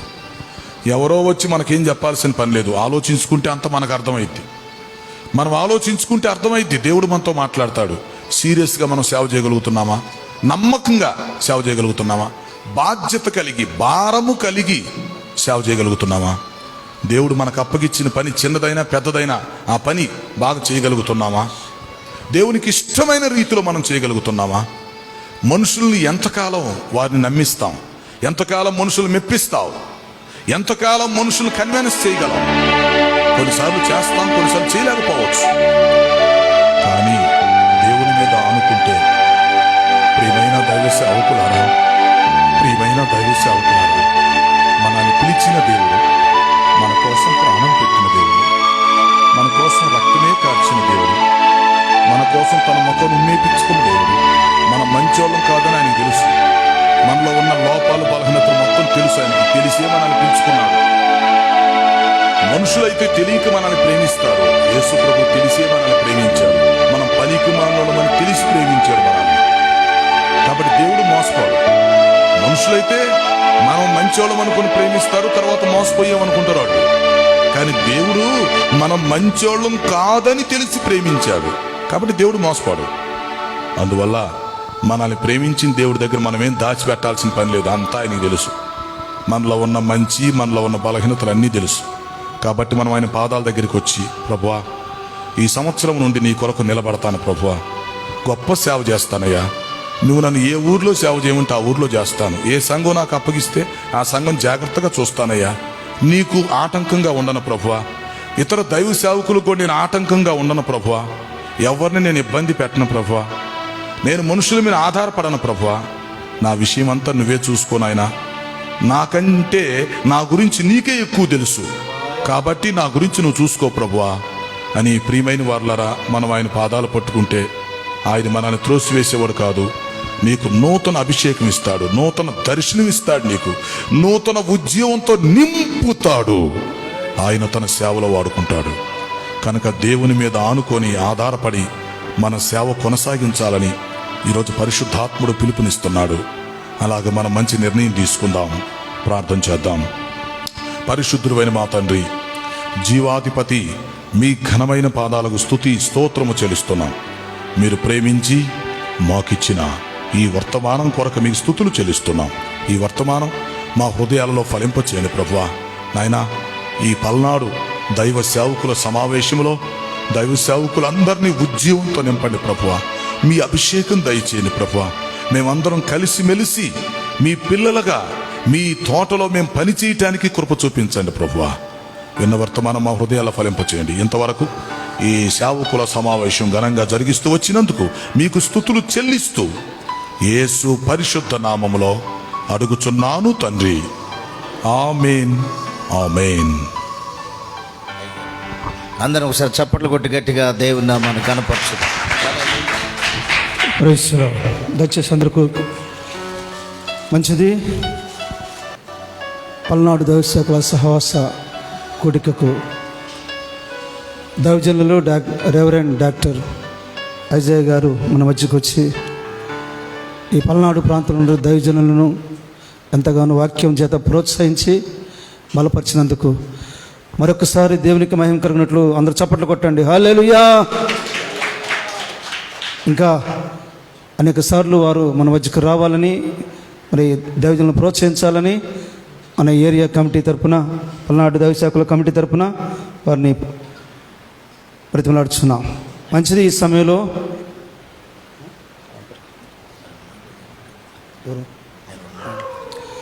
సమయంలో మన పల్నాడు దైవసేవకుల సహవాస అధ్యక్షులు పాస్టర్ సిహెచ్ జాన్వేశ్వర్ గారు మన మధ్యలో ఉన్నారు. వారు మరి ఈరోజు పల్నాడు దైవసేవకుల సహవాస సెక్రటరీ గారు, అదేవిధంగా మరి జాయింట్ సెక్రటరీ గారు బ్రహ్మనాయుడు గారు ఇద్దరు కూడా వారి ప్రాముఖ్యమైనటువంటి పనుల వల్ల వారు రాలేకపోయారు. మరి వారు యొక్క ప్రారంభించినటువంటి నుంచి ఇదే మొట్టమొదటిసారిగా వారు ఆబ్సెంట్ కావడం మరి ఎంతో ప్రాముఖ్యమైతే కానీ వారు రాకుండా ఉండలేరు.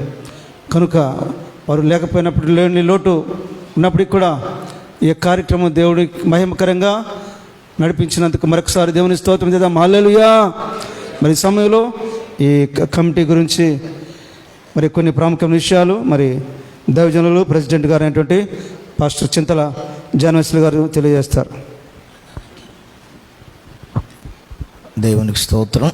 ప్రభునందు ప్రియులారా, ప్రభు అయిన యేసుక్రీస్తు నామములో మరొకసారి మరి కూడి వచ్చినటువంటి దైవ సేవకులందరికీ ప్రత్యేకమైన వందనాలు తెలియజేస్తున్నాను. చక్కగా సూటిగా తేటగా ఈరోజు మీ మనసులో ఉన్న గలిబిలి తికమకంతా కూడా పోయింది అని నమ్ముతున్నా. ఎవరు నమ్మాలో, ఎవరి మీద ఆధారపడాలో, మనుషుల మీద ఆధారపడితే జరిగేదేంటో, లేకపోతే వేరే వారి మీద ఆధారపడితే జరిగేదేంటో, దేవుని మీద ఆధారపడితే జరిగే పని ఏంటో మీరు చక్కగా దేవుడు మీతో మాట్లాడు. నిజంగా ఈరోజు ఈ వాక్యం ద్వారా దేవుడు నాతో మాట్లాడి నన్ను బలపరిచాడన్న వాళ్ళు దేవునికి స్తోత్రం చెబుదాము. హల్లెలూయా చెప్పండి. హల్లెలూయా. ఈ దినములో మనం దేవుని మీద ఆధారపడటం నేర్చుకోవాలి. మనుషులను నమ్మితే మోసపోతాం. ఎన్నో గలిబిళ్ళు జరిగినాయి, ఎన్నో సందర్భాలు మోసంలో పడిపోయారు, హిములో పడిపోయారు, డబ్బులో పడిపోయారు, ఎన్నో మోసాల్లో పడిపోయారు, భ్రష్టత్వం అయిపోయింది. చివరికి విశ్వాసాన్ని కాపాడుకుని దేవుని మీద మనం ఆధారపడటం, బ్రతకటం నేర్చుకున్నప్పుడు దేవుడు ఎప్పుడు విడిచిపెట్టేవాడు కాదు. మీ పరిచర్యను దేవుడు అంచెలంచెలుగా దేవుడు విస్తరింపచేస్తాడు. Praise the lord. హల్లెలూయా. ఇంకొక చిన్న మనవి, దయచేసి జాగ్రత్తగానండి. సేవకులమైనటువంటి మనము ఒక క్రమశిక్షణ కలిగినటువంటి సేవకుడిగా, సైనికుడిగా ఉండాలి. టయాన్ని అందరికీ పనులు ఉంటాయి, పనులు లేనివారు ఎవరు ఉండరు. కాస్త అటో ఇటుగా మీటింగ్కి 10 గంటలంటే దాదాపుగా మరి 10:30 లోపు రావటానికి ప్రయత్నం చేస్తే బాగుంటుంది. మొదలుపెట్టి పాటలు పాడి కుర్చీలన్నీ ఎదురు చూస్తున్నాయి. అసలు వీళ్ళు మీటింగ్కి వస్తారా రారా అన్నట్టుంది. దయచేసి మన అలవాటు మార్చుకోవాలి. మారు మనసు అంటే అదే. అందరిని మారు మనసు పొందు అంటారు కానీ పాస్టర్లు మారు మనసు పొందరు. మనం మారు మనసు పొందాలి, టయాన్ని పాటించాలి, క్రమశిక్షణ కలిగి ఉండాలి. దేవుడు అప్పుడే మన పరిచర్యలను దేవుడు విస్తరింపచేస్తాడు. దేవునికి మహిమ కలుగును గాక. ఇంకొక ప్రకటనలు కొన్ని ప్రకటనలోని దయచేసి వినండి. ఈరోజు రాత్రి సహోదరులు మరి ఎవరు సుందర్రావు గారు church college road, SKBR college రోడ్లో హల్లెలూయా ప్రార్థనా మందిరం సంఘ క్షేమాభివృద్ధి కూడిక. అయ్యగారు నేను రాలేకపోతున్నాను, నన్ను క్షమించండి అయ్యని. క్షమించే దేవుడు మనం కాదయ్యా, సరే నీ ఇష్టం. దయచేసి పాస్టర్లందరికీ ఈరోజు రాత్రి నా చర్చిలో మందిరంలో అందరు కలిసి ప్రార్థన చేపించి అయ్యగారని వారు విన్నవించుకున్నారు. ఈరోజు మరి హల్లెలూయా ప్రార్థనా మందిరంలో జరిగే ఆ కూడికకు పాస్టర్స్ పాలు పొందాలని మనవి చేస్తున్నాం. రెండవది, ప్రతి నెల మొదటి బుధవారం షాలోము మందిరంలో మినిస్ట్రీస్ మీటింగ్. అయ్యగారు ఇక్కడే ఉన్నారు, అందరికంటే ముందు. మేమిద్దరమే కూర్చున్నాం, ఎవరు లేరు. ఇక దాదాపు 11:30 దాకా మేమిద్దరమే సింహాల్లాగా అటుపక్క ఇటుపక్క కూర్చున్నాం. ఏరయ్యా వస్తారా రారని. ప్రియులారా, దయచేసి మన అలవాటు మార్చుకుందాం, సమయానికి పాటిద్దాం. ఈ ప్రతి నెల జరిగే ఈ మినిస్ట్రీస్ మీటింగ్ ప్రతి నెల మొదటి బుధవారం షాలోమ్. అందరూ చెప్పండి షాలోమ్. అట్లా చెబితే అయ్యగారి గారు తృప్తి ఉంటుంది. మంచిది. ఈ